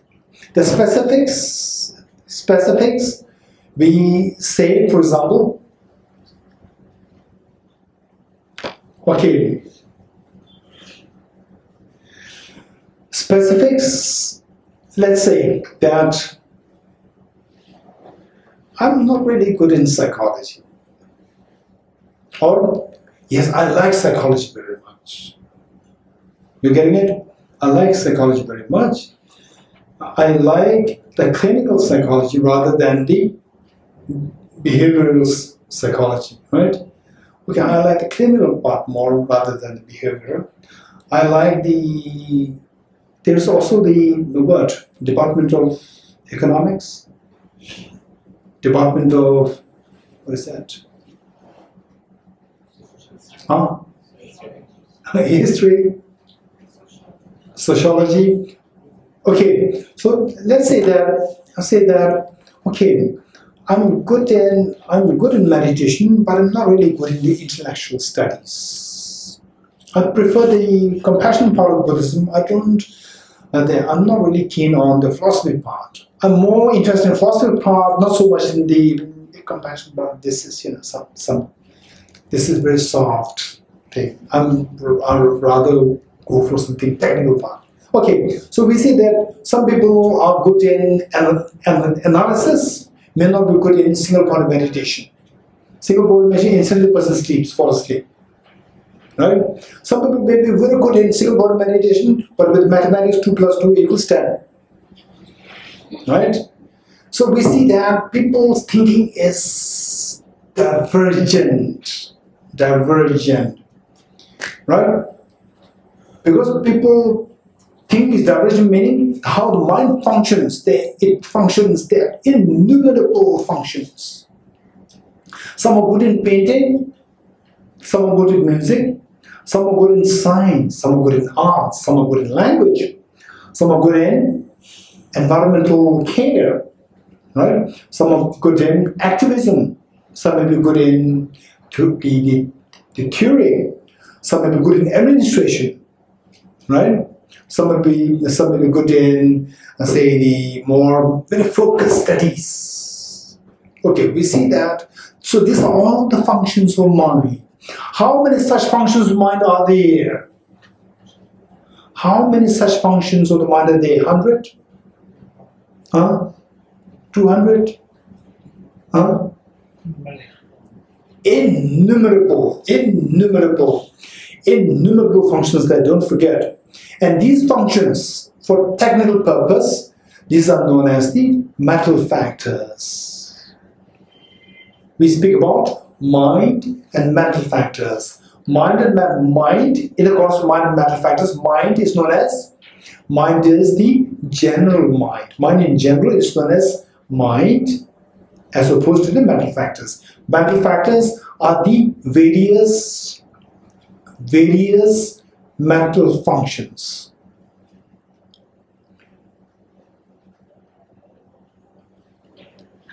Okay, various, let's say, the mental states assigned with specific mental functions. Mental state, mental factor is mental state assigned with a very specific mental functions.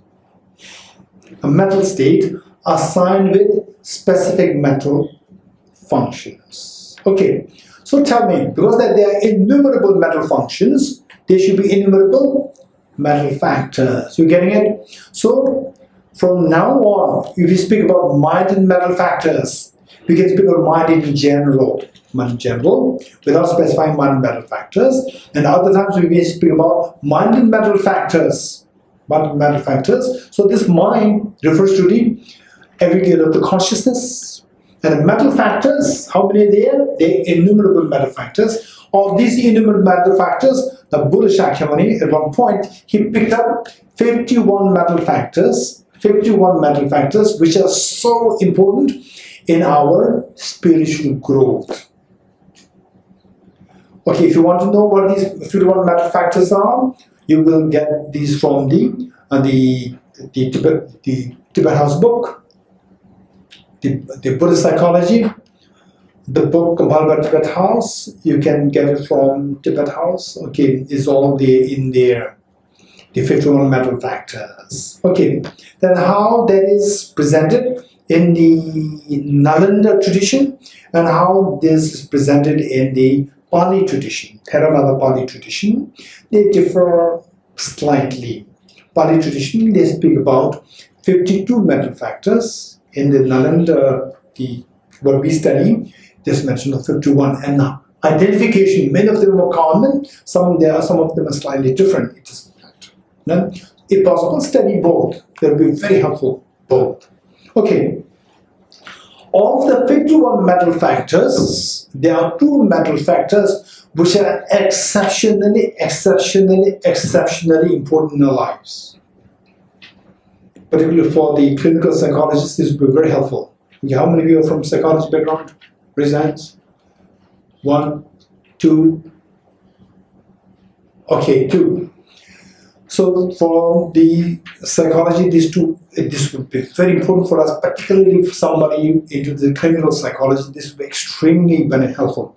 Same, out of the millions and trillions of mental functions, there are 51 which are extremely important, and within the 51 there are 2 which are exceptionally important. One is the mental factor of feeling. Mental factor of feeling.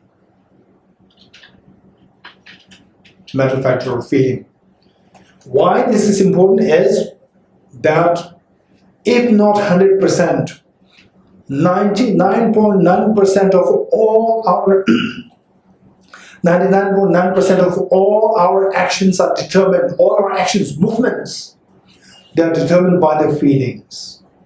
What feeling you have, pleasant, unpleasant, neutral feeling, that determines almost all our actions, almost all our movements.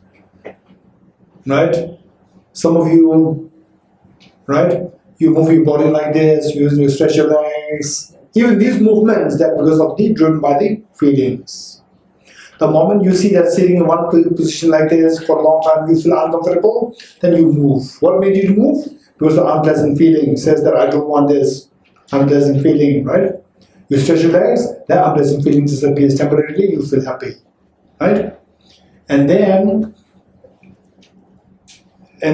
say that the same, maybe last, when did we meet last? Huh?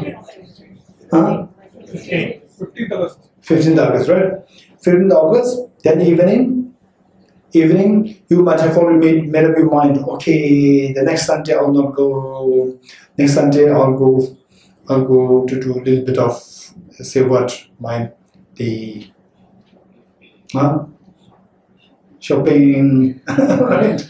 Okay, whatever. Okay, and then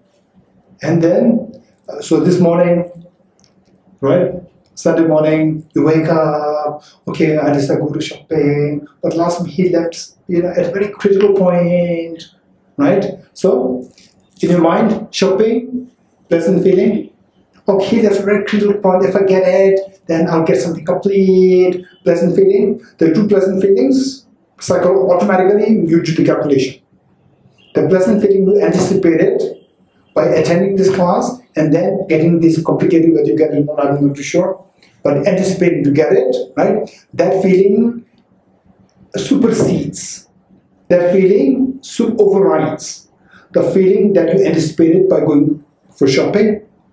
That overrides the other. Then it made you to move to Tibet house, come to Tibet house.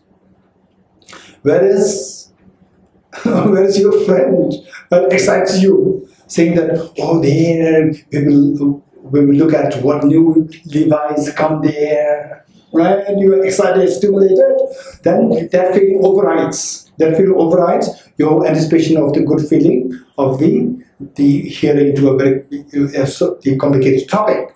So then it will take you towards the circuit. What is that? City walk, right? City walk circuit. Right? It will take you there. Okay, feelings decide. Finally, the feelings decide. If not 100%, 99.9% of all our actions are determined by our feelings. Movements are decided by our feelings. You getting it? So feelings play a very important role. So if you really want to uplift the person from depression, change the feeling in the mind of the other person. Change the feeling. There, the very unpleasant, very corrosive feeling is coming there. That makes the person just dragged into depression. Just uplift the person by changing the feeling inside, make the feeling light. The person will be saved from depression. Right? So the feelings play very important, because of which the feeling is ascribed, is given a separate, is counted as a separate aggregate of feeling. Right? Okay. To tackle your emotions, to tackle anger, and so forth, it is all done by tackling the feelings. Right? Okay, this is a very different discussion. Very important discussion though, very important though. Okay, then now after 51, how many gone now? One is gone. How many left? 50 left. Okay, now from the 50, there's another mental factor which is extremely important, which is the discrimination. Mental factor of discrimination. Mental factor of discrimination, which is so important. Why this is important is the discrimination, this mental factor of discrimination, the sharpness of this mental factor of discrimination, that decides the quality of your life. The sharpness of the mental factor of discrimination, that decides the quality of your life. Okay. Okay, how many of you are still in university? Okay, those who raise their hands, how many of you want to be gold medalists? I'm not asking how many of you are gold medalists. This is not my question. How many of you want to be a gold medalist, if possible? Raise your hands. If possible, all of us, including myself. Okay. Okay. Whether you're going to be gold medalist or not, whether you're going to be Nobel laureate or not, that is determined by the mental factor of discrimination. How sharp your discrimination is pertaining to that particular discipline, that determines whether you are, say, in the world of physics, who is known in this world? Albert Einstein. There are thousands of physicists on this earth, but Albert Einstein is known. Why him? Why him? Why not, someone else? Because the sharpness of the mental factor of discrimination that he had far outshines what others have. So therefore he stands out as very unique. Right? Likewise, say the business, right? Doing business, or say the interior designing, or any business that you're doing, right? How outstanding will you be as determined by the sharpness of your mental discrimination pertaining to that particular discipline, that is science. Even if, say, as simple thing as, say, they play football, right? Pele is known, Messi is known, and of course, some people may, why Messi, why not Ronaldo? These debates are there. Okay, right? So Ronaldo, why? Only few, the handful of people, only why? There are so many players. Because their sharpness of the discrimination pertaining to the movement of the what? Movement of the dribbling. What do you call it? The boys say? Huh? What do huh? Dribbling, right? So this is very special. This is very special. It's very sharp that they came out as outstanding footballers. Likewise, musicians. Likewise, paintings. Michelangelo's painting and my painting. My painting is just hopeless, right? Whereas for somebody who is like me, if they look at my painting, Michelangelo's painting, they may like my painting. Because my painting is very colorful. His one is not as colorful. Then they might put my painting on top of the Michelangelo's painting. But the experts who have a very sharp discrimination in painting, they see this, who's painting this, take it out. Throw it away, right? Put Michelangelo's first. Okay, so this is because of the sharpness of discrimination in that particular field of the painting. So the point is that this matter factor of discrimination decides the quality of your life. Quality of your life, this is so important. How happy you are, how sensible you are, all decided by the matter factor of discrimination. Right? Okay, so the discrimination is counted as a separate aggregate of discrimination. Okay, and then now how many matter factors are left? 49 left. So these 49 the remaining 49 matter factors, they are all put together in one group known as compositional factor, aggregate of compositional factor. Aggregate of compositional factor. Okay, with this, we have 5 aggregates now. So how we usually count, how we usually enumerate these 5 aggregates is aggregate of form, feeling, discrimination, composite factors, and consciousness. Consciousness we count the last. Right? Okay. Form, feeling, discrimination, composite factors, and consciousness. Okay. So this is what the 5 aggregates, right? 5 aggregates. Now when we speak about 5 aggregates, we when you do this related to what? Name and form. So the fourth link, name and form. Fourth link, name and form. Form is the aggregate of form, and the remaining 4 matter fact. No, what? Remaining 4. Hey, remaining 4 what? 4 aggregates. The remaining 4 aggregates fall under the name. Name, and the physical form, aggregate of form, aggregate of body is the form. And the remaining 4 aggregates, what are the remaining 4 aggregates? Aggregate of feeling, aggregate of discrimination, aggregate of composite factors, and consciousness. Okay, these 4 aggregates fall under the category of the name. Why name? Why these 4 name is name? Why these 4 are called as the name? Is because this is very important. See, the why physical form is something which we can directly, physically, we can discern, we can apprehend. The color, shape, we can see through a sight, and then the touch with our body, and then the smell with your nose, and like so the physical body, we can easily get access to these things. Whereas the metal, all the four, the remaining four, they are more metal. Because they are more metal, our five sense consciousness cannot have access to this directly. So the mental can be known only through thoughts. Through thoughts. So thoughts, they come in the form of the labels. Thoughts will be expressed in the form of the labels and the names. So name is a label, or we can call it the label in form rather than name in form. It can be label in form. Perhaps it would be better to say the label in form, right? Label in form. Label meaning, label is nothing but the thought process is expressed in the form of labels. For example, if I say that, oh, on little Thursday, right? Now it may be, we can stop here, because it's already 5:45. So these thought process are going with me.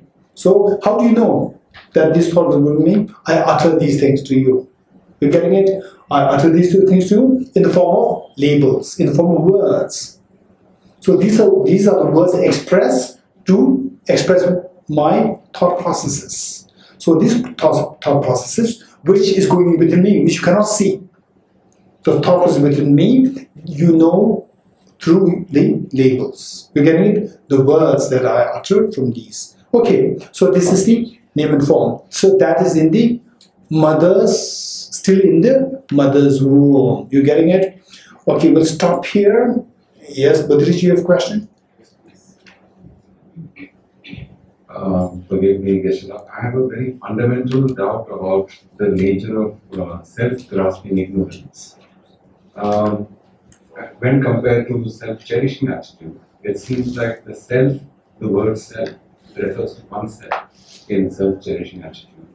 Whereas in self-grasping, it's sometimes used for oneself, it can be used for another person, it can be used for an inanimate object. So could you please clarify this? Thank you.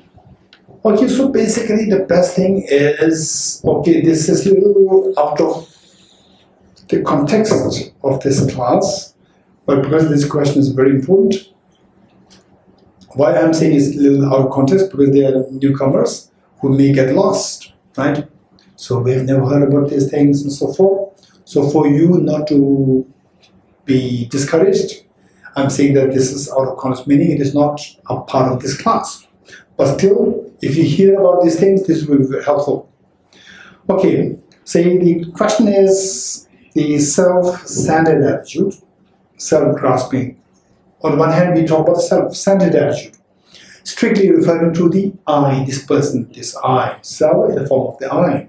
Whereas in the context of self-grasping ignorance, it is not necessarily referring to the self. So this word self, so sometimes it refers to the I, sometimes it does not refer to the I, it can refer to anything else, including the flower, house, and so forth. So therefore, how can we understand in a way this self, this word self refers to? This is the question, the technical question. The point is that in Tibetan, self-centered attitude is Rangjinzin. Self-grasping ignorance is Dangzin. So this word, although in English we use the word self, in Tibetan, one is Rang and one is Dak. Rang and Dak, these two are synonymous. But technically speaking, self-centered attitude, Rang Jinzin. Self-grasping ignorance, Da Zin. Right? Okay, now the point is, after all, self-centered attitude, self-grasping ignorance, these are all English words we have to borrow from English, because the teaching happens in English language. Again, we have to borrow English words. And the English words, English is already a very rich language. Very rich language. When a language is very rich, and the very rich language, and with its own connotations, assigned with these words, the moment we borrow this, they say unless the meanings are very clearly conveyed, there is always the room for the misreading, then the confusion, then the what? Complications. There's always room for these things. So the point is, but we can escape from these problems. We can escape. How? One, of course, the person who is trying to share these thoughts, this person must be as clear as possible in the concept. Once you get the concept, okay, concept becomes very clear, no matter what other words come to being, you will not be swayed. Your meaning is very clear in your mind. The final these words are to convey a meaning in your mind. So once the meaning is hit to your mind very clearly, then the purpose of the words is accomplished, and that's even if somebody else uses other words, you will not be confused. Okay, but one thing that we can keep in mind and to learn is to learn the art of listening and to learn the art of contextualizing. To learn the art of contextualizing. This is so important. The same word is used in what context? In what context? For example, the Buddha said, form is empty. Empty means non-existent. Does the Buddha mean that the form is non-existent? Right? No. So this word empty, the Buddha used this word empty in the context of emptiness of independent existence. In that context. So therefore we need to learn, we need to acquire the skill, acquire the art of contextualizing things.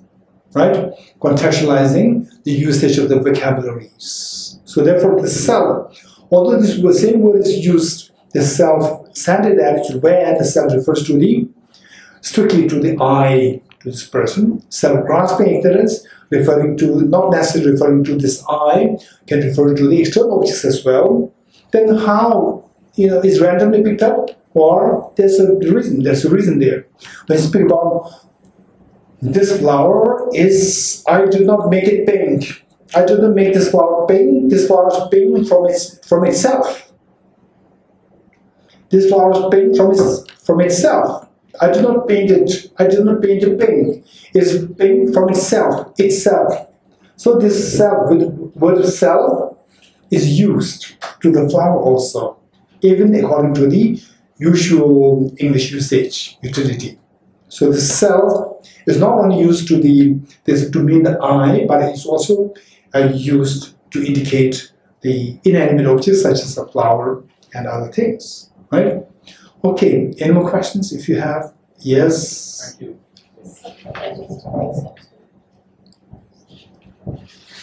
Discuss about the definite karmas. Is there a way to stop the result of the definite karmas? Okay, good question. The definite karma is in other words, can we stop the fruitioning of the definite karma? This is your question? Okay. Answer is that all karmas, however powerful, however definite they all can be stopped. This is the answer. So the answer, the next question is, how? Definitely the karmas. So there is what is known as the path of purification. We have to purify different karma. There are two: positive negative karmas and negative different karmas. Don't purify the positive negative different karmas. Right? Positive different karmas are very helpful. We need them. Right? Don't purify them. Okay, if you really want to purify the positive negative karmas, it's very easy. Just generate anger. Anger can destroy your positive karmas very effectively. Anger can destroy your positive karmas very effectively. Right? So therefore, always stay away from anger as much as possible. Always stay away from anger as much as possible. And at times, you may feel that without anger, things don't move, right? Things get stuck, very slow. If there's only choice, don't have anger, pretend as though like you're angry. Put on the facade of being angry, don't be angry, right? It will serve the same purpose. It is the only choice, right? Don't put on the, but there are usually, generally speaking, there are very many skillful ways and means by which to make the work happen and not having to resort to anger and even the facade of the anger. But if you see that this is the only choice at that given situation, then put on the facade of anger, don't have anger, right? Okay, one. Now the point is that how can we cleanse, how can we eradicate the negative, definite negative karmas? Okay, so the answer lies in what is known as purifying the negative karmas. Purifying negative karmas, and this is known as by resorting to the four powers of purification. There are four powers of purification. Technically, the first one is the power of the basis. One is part of the basis. Number two is the power of regret. Number three is the power of antidote. Number four is the power of not relapsing to the negativities. The power of the basis, the power of regret, the power of antidote, and the power of not relapsing to the negativities. Okay, the first power of the basis. When we accumulate negative karma, we accumulate negative karma related to two objects. One, the enlightened beings, which is related to the enlightened beings, the higher, the more evolved beings, like bodhisattvas, arahats, or someone who's learned, who's a practitioner, like this, and related to dharma. One. Number two is related to the sentient beings, related to who are, the sentient beings, meaning your neighbors, your family members, and so forth. Okay, and your colleagues at the workplace. So the basis means because that your negative karma is accumulated on the basis of these two objects. One, the enlightened beings, and the other, the ordinary sentient beings. So, pertaining to the enlightened beings, what we do is that we take refuge. I go for refuge in the Buddha, Dharma, and the Sangha. That is the pertaining to the enlightened beings, and pertaining to the sentient beings. How we accumulate negative karma pertaining to the sentient beings is usually out of anger, hostility, and the conceit, and so forth towards the other beings, which means that no feeling of love and affection towards beings. So for that, what we do is that we practice bodhicitta. So refuge and bodhicitta. So the practice of refuge and bodhicitta, these two serve as the first power, the power of basis. So this creates a very firm basis for you to do the remaining purification. Then number two, to what extent your negativity is going to be cleansed? To what extent your negativity is going to be cleansed depends on how much you regret over the negativities that you have engaged in. How much regret. More intense the regret, more the negativities will be purified. Right? So the regret plays a very important role. Therefore, it said that regret over the negativities is virtue. Regret over the virtues is non-virtues. Right? Regret over the negativities is virtue. Regret over the virtues is non-virtuous. So therefore, when we do something, when you do any virtue, in the end, always rejoice, have no regret. Say, you come across a situation where you have maybe like say 200 rupees in your pocket, only that much money in your pocket at that point. And then there's somebody who's desperately in need of like 500 rupees. And you have only 200, you give 200, what you give, and then you cannot go back because you cannot hire Ola, Uber, right? So you have to walk, and then you may regret, oh no, at most I would have given just 100 rupees or 50 rupees, remain 150, then you know that this problem would not have happened, and particularly if it's so hot, sweaty, right? And you regret more. Okay, the moment you do any virtue, in the end, have no regret. Rejoice, I'm happy that I did it. Right? Have no regret. The moment you regret it, the virtue becomes, the power of the virtue is mitigated, one. And number two, regret of virtue is non-virtue. And next time, the habit of not doing the virtue is built. So therefore, have no regret. Any virtue that you do, in the end, no regret. I'm happy that I did it, right? At most, in future, I should be more careful with to be realistic. But what I've done today, I did it. I'm very happy that I did it. The strength must be there. Have no regret of the virtues. For the negativities, the more the regret that you have, more the cleansing happens. This is so precious. Number two is the power of the regret. Number three is, what is number three?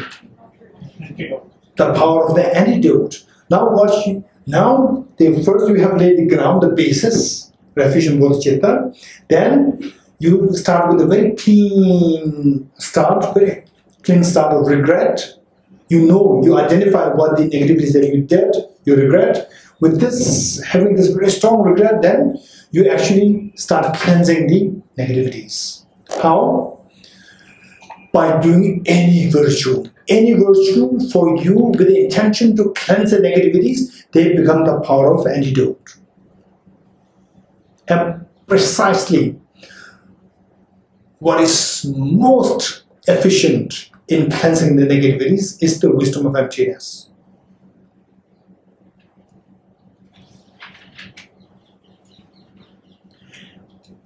And in meditation, and bodhicitta, compassion, impermanence, all these things, any virtue that you do as a means to cleanse the negativities, they become the power of the antidote. And of all these, the most effective one is the wisdom of emptiness.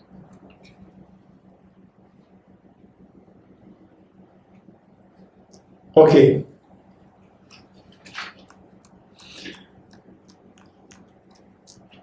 And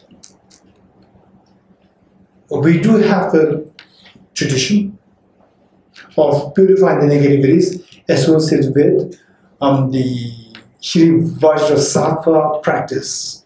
Shri Vajrasattva practice. So even this Vajrasattva practice, this is specifically for purification, but that must be complemented by refuge bodhicitta and the wisdom of emptiness to make it very effective. And then number 4. What is number 4? Not relaxing. Not relaxing. Then making a very strong commitment. Henceforth, I will not relapse. I will not do this negativity again. To make a very strong commitment to not to repeat negativity again. That is the power of not relapsing to the negativities. Okay, these are 4 powers. If you employ very effectively, it says that there's no negativity, there's no negative karma, even as intense as the definite negative karma, there's no negative karma which cannot be cleansed by these 4 powers. To what extent they're going to be cleansed is determined by to what extent is the quality of these 4 powers that you employed. Okay, we'll stop here. Yes, Aditya.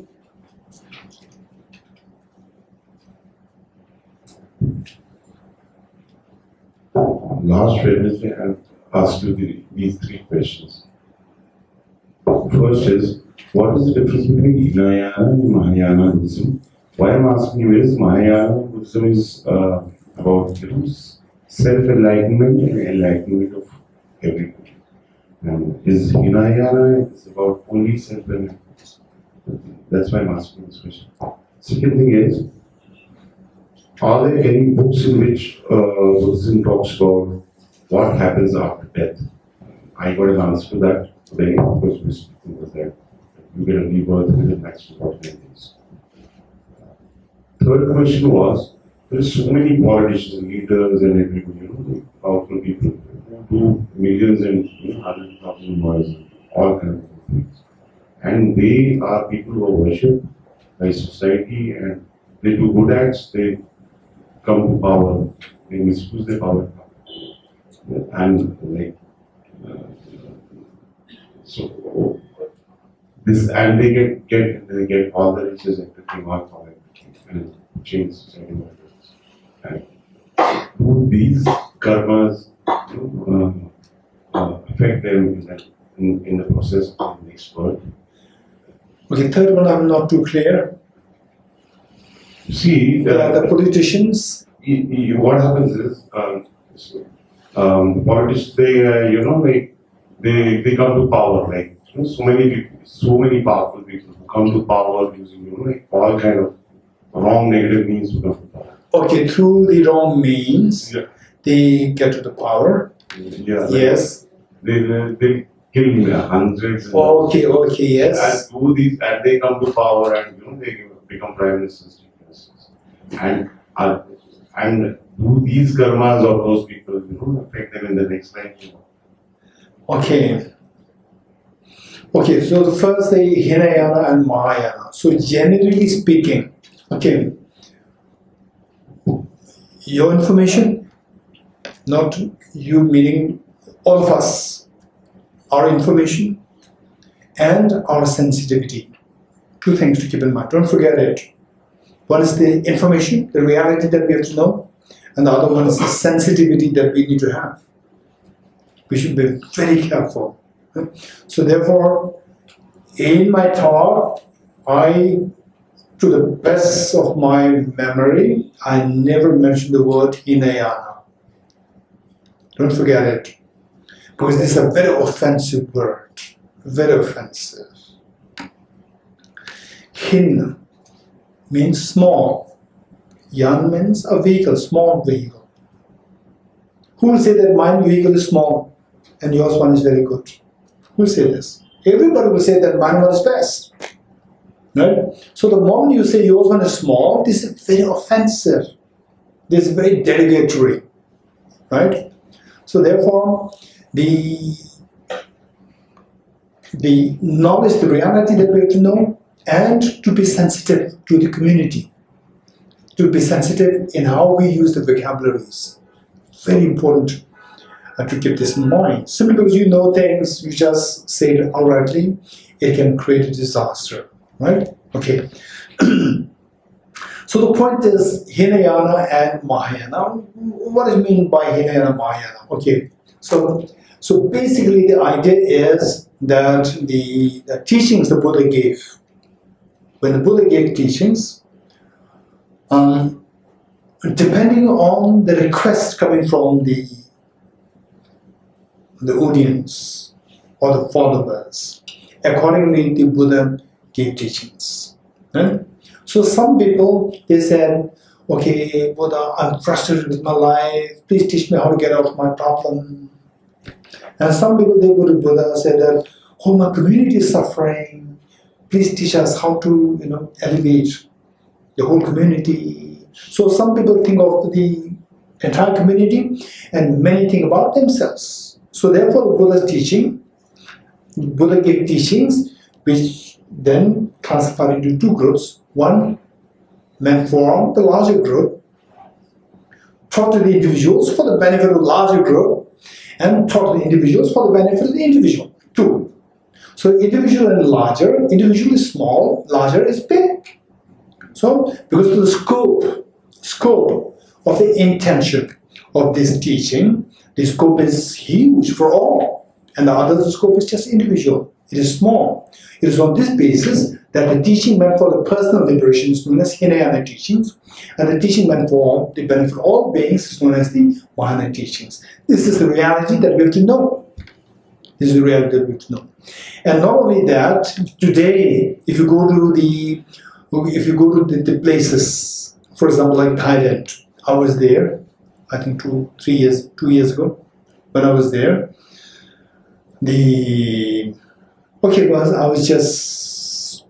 I was always trying to avoid being offensive to others.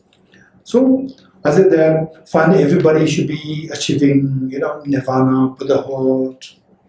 And the monk, Thailand monk, he told me directly that to be very honest, we don't aspire to become Buddha, we aspire to achieve Arhatship.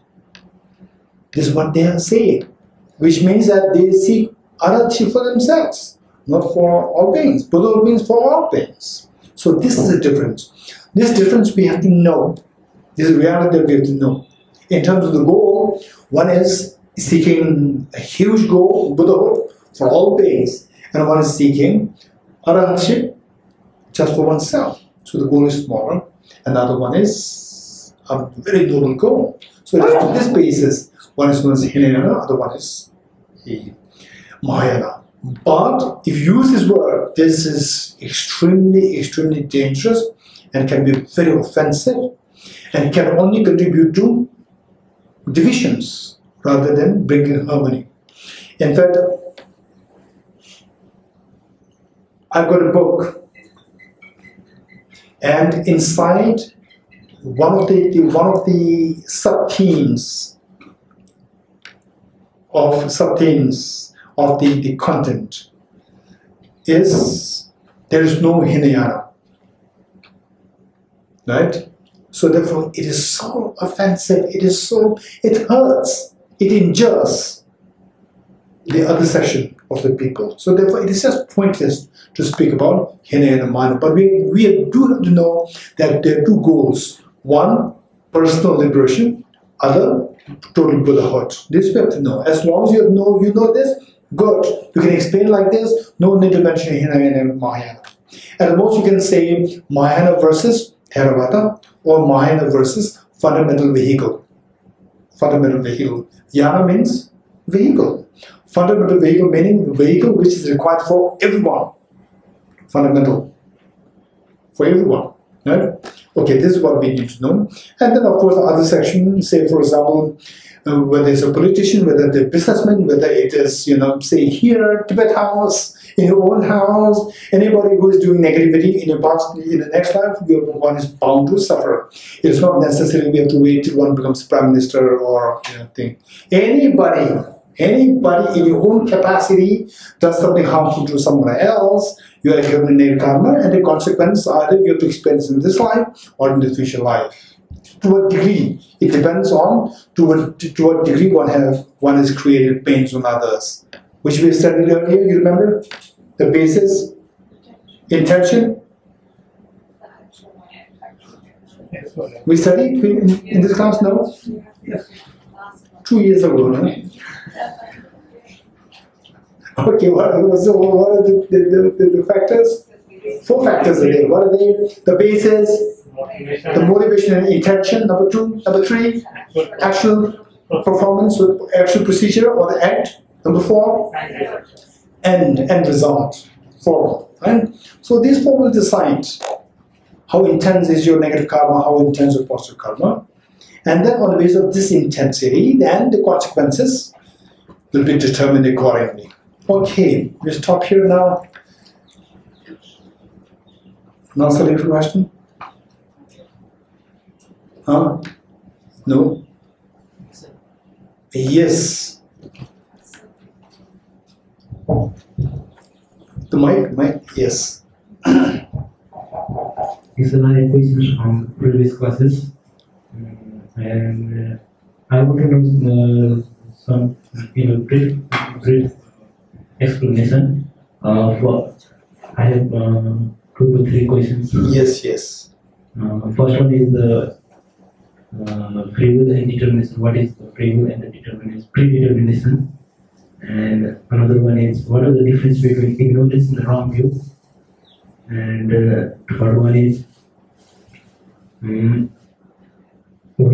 our intention arises, do it arise before ignorance or after ignorance? Say third question. When our intention arises, When the intention arises, yes. which position does it take? That means after ignorance, first after ignorance or before ignorance? The intention of what? In what That we learn in our classes, which determines our acts or karma. Okay. For example, say we do say we use harsh words.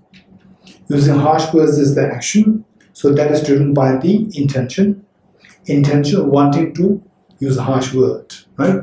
So this intention arises before the ignorance or after the ignorance. This is your question. Very good. Okay, all 3 questions are very good. Okay, the first one is predeterminism versus free will. I know that most of the people here want to listen to this, but will not happen today because this is going to be a long discussion, right? So maybe sometime later, let us finish the diploma course to some extent, like at least 50%. 50% of the diploma course is finished, then you can bring this question up, so then people will be more ready to understand it. Otherwise, at this point, I say there's not much point. Okay, second question is? What are the differences between ignorance and wrong view? Very good question. Okay, so basically wrong view, there are 5 kinds of wrong view. 5 kinds of wrong view. In simple terms, to make it very simple, say there are various versions. This is quite a complicated question. To make it very simple, the wrong view can be seen as ignorance. To be very simplistic, wrong view can be seen as ignorance, but generally speaking, ignorance is what you, for example, say when you just came out of sleep, your mind is a little hazy. And your mother comes and gives you food, and you look at it, what is this? Whether it's food or whether it's in a book. You're not too sure what is there. It's really hazy. So there, your subject, your mind, this is not clear, ignorant. It's ignorant of what the object is, right? And whereas the view is a very active state of distorting the reality. So here, when the mind is hazy, it is not distorting the reality, but it simply blurs the reality. Whereas the view, wrong view, this is a very active state of distorting the reality, right? One is actively distorting so for example, actively manipulating the situation, and the other one who is ignorant of what the situation is. Now, some people, they actively manipulate the situation and make it in your favor. But some people, they are totally ignorant of what the reality is. You forget about manipulating. You don't even know what the reality is, what the situation is. So this is more like ignorance, and the distortion of the reality. This is wrong view. And third one? The position of intention before or okay. Say the intention, for example, say intention using harsh words. Will it come before or after the ignorance? Anyone? After ignorance? Answer is yes. So ignorance, and then the intention comes to harm. The intention comes, say I should use harsh words. Right? Ignorance, then the inappropriate attention of what the other person is. oh, this person is so unkind, I must use a harsh word. So then the intention comes, ignorance comes first, followed by the bad intention, then the actual act of harsh words, and then in the end result of rejoicing. Okay, thank you. Last question. Okay, one over there, this girl. Maybe others, what's your last question? Yeah. Yes. The class. Do all dreams? No, it is meant you can speak like this. Do all dreams that we studied here Do all dreams that we studied falls under the category of desires, and what is the form and formless dream? Okay. Okay, so in this wheel, in the wheel of life, what we studied where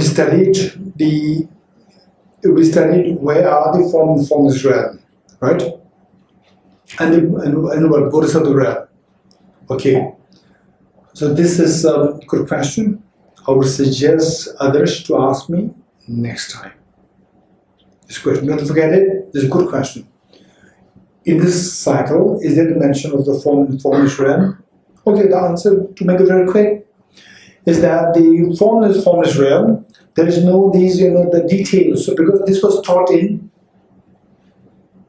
this beautiful life was taught by the Buddha where? In heaven or where? Huh? In the desire realm. To King.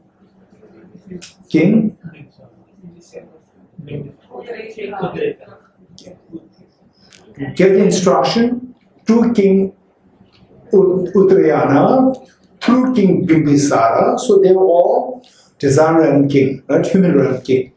So therefore this was confined to the human realm. So because in the mother's conception, these things all happen in the human realm, not in the, not even in the, say the what? Forget about formless, no formless, no the what conception, the mother's womb, all these things process are not there, right? And then in the within desire realm, the god and goddesses within desire realm, so they also don't have the what we have, the blood and these things from the mother's womb, no, these things are all missing there. So therefore this is more confined to the human realm. Yeah. Yes, over there. Thank you. I have a very short question. Is karma strictly personal, or are we affected by other people's karma? As for example, if someone in our family, something happens to them because of their bad karma, we are also affected by that. What's your name? Anna. Okay, Anna. So Anna again takes me to go for another classification of karma. There's another classification of karma. There's so many classifications of karma. One of which is what Anna is speaking now. It's known as individual karma versus collective karma. Individual karma versus collective karma. Right? Say individual karma is, for example, so say in your family, say the family of 5, let's say family of 5, you all ate the same food and only you had the food poisoning.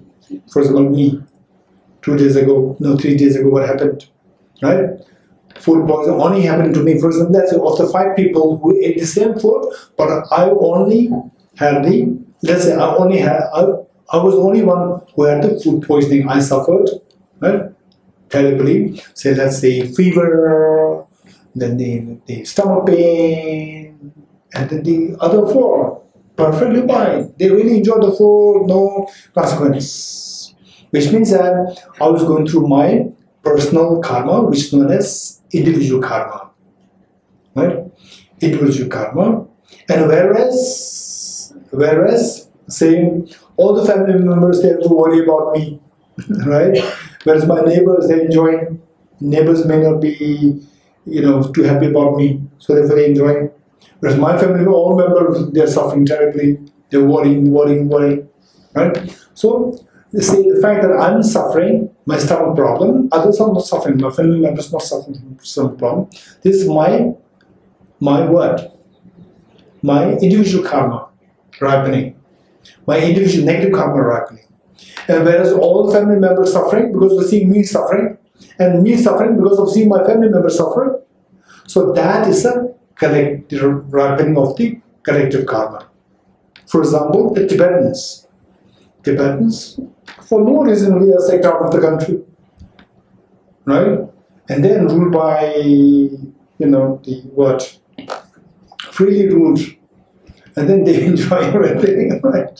So the poor 6 million Tibetans, they suffer terribly. So it is 6 million Tibetans, they might have done something so bad in the past lives, some way in the past life, that they have to experience in this life, what's going. So this is the experience of the collective bad karma. Yeah. So this similar anecdote was shared by the Buddha at the time of, in those days, the Buddha, say the Shakya clan meaning the tribe or the group to which the Buddha Shakyamuni belonged, Shakya clan. In those days, so many wars happening amongst the different clans, different tribes, different kingdoms. So there was a war happening, and then this group, the Shakya clan, of course, knowing that the Buddha is so respected, having so much of power, so they approached the Buddha and said, now there's war happening, so what should we do? And the Buddha, through his clairvoyance, he could see that this is the ripening of a definite collective karma. Definite collective karma of the Shakya group. And because of which the Buddha said, okay, fine. So now, bring 2 young children from the Shakya clan and keep them with me here. Keep them with me. And then the wars happened and so many Shakya clans died. So when they came to report this to the Buddha, the 2 Shakya young children with the Buddha, they also died. They did not, nobody came to kill them, but they died. So this the Buddha indicated as the ripening of the collective, definite collective karma. Yeah. Okay, good. So we will end with a quick direction prayer.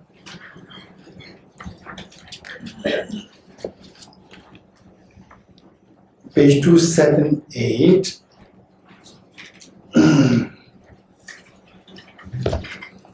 In the land encircled by snow mountains, you are the source of all happiness and good. All powerful champion say, Tenzin Gyalzo, please remain until samsara ends. Just as the brave magician and Samadhavatra too realize things as they are, also I dedicate all these merits in the best way that I may follow their perfect example. I dedicate all these rules of virtue with the dedication praises the best, but the victorious ones thus gone of the 3 times, so that I might perform the noble Bodhisattva's deeds. May the Supreme Bodhicitta that has not arisen arise and grow, and may that which has arisen not diminish but increase forevermore. As long as beings remain, as long as sentient beings remain, mysteries of the world. Due to the merits of these virtuous actions, may I quickly attain the state of a Guru Buddha and lead all beings without exception into their enlightened state. I dedicate the merit thus gathered towards the realization of the deeds and the prayers of all the Buddhas and Bodhisattvas of the 3 times, and to the upholding of the Dharma of teaching and realization. May I all life, through the force of this merit, never separate from the 4 wheels of the Mahayana vehicle and accomplish all the stages of the path, renunciation, bodhicitta, perfectly in their 2 stages. With a wish to free all beings, I shall always go for refuge to the Buddha, Dharma, and the Sangha until I reach enlightenment. Inspired by wisdom and compassion, today in the Buddha's presence, I generate mind of full awakening for the benefit of all sentient beings. I go for refuge to the Jewel Gem. I confess the negativities individually. I rejoice in the virtues of all the beings. I hold the precious Buddha in my heart. A part of union of emptiness and compassion is lucidly explained by the protector of the Buddha Dharma and the beings of the snow land. With the lotus of the attentive Gyatso, we supplicate you that your wishes are fulfilled spontaneously. May the operations of evil thoughts and deeds of the negative forces of humans or non-humans who help and manage through perverted prayers against the teachings of the Buddhas be truly vanquished through the power of the truth of the three jewels. In all my lives, never separated from perfect gurus, may enjoy the magnificent Dharma by completing the qualities of the stations of the paths, may could attain the state of Vajradhara. Throughout my future lifetimes, may always be guided by a Manjushri and be able to uphold the Dharma in general and the teachings of the Origination in particular, even in the course of my life.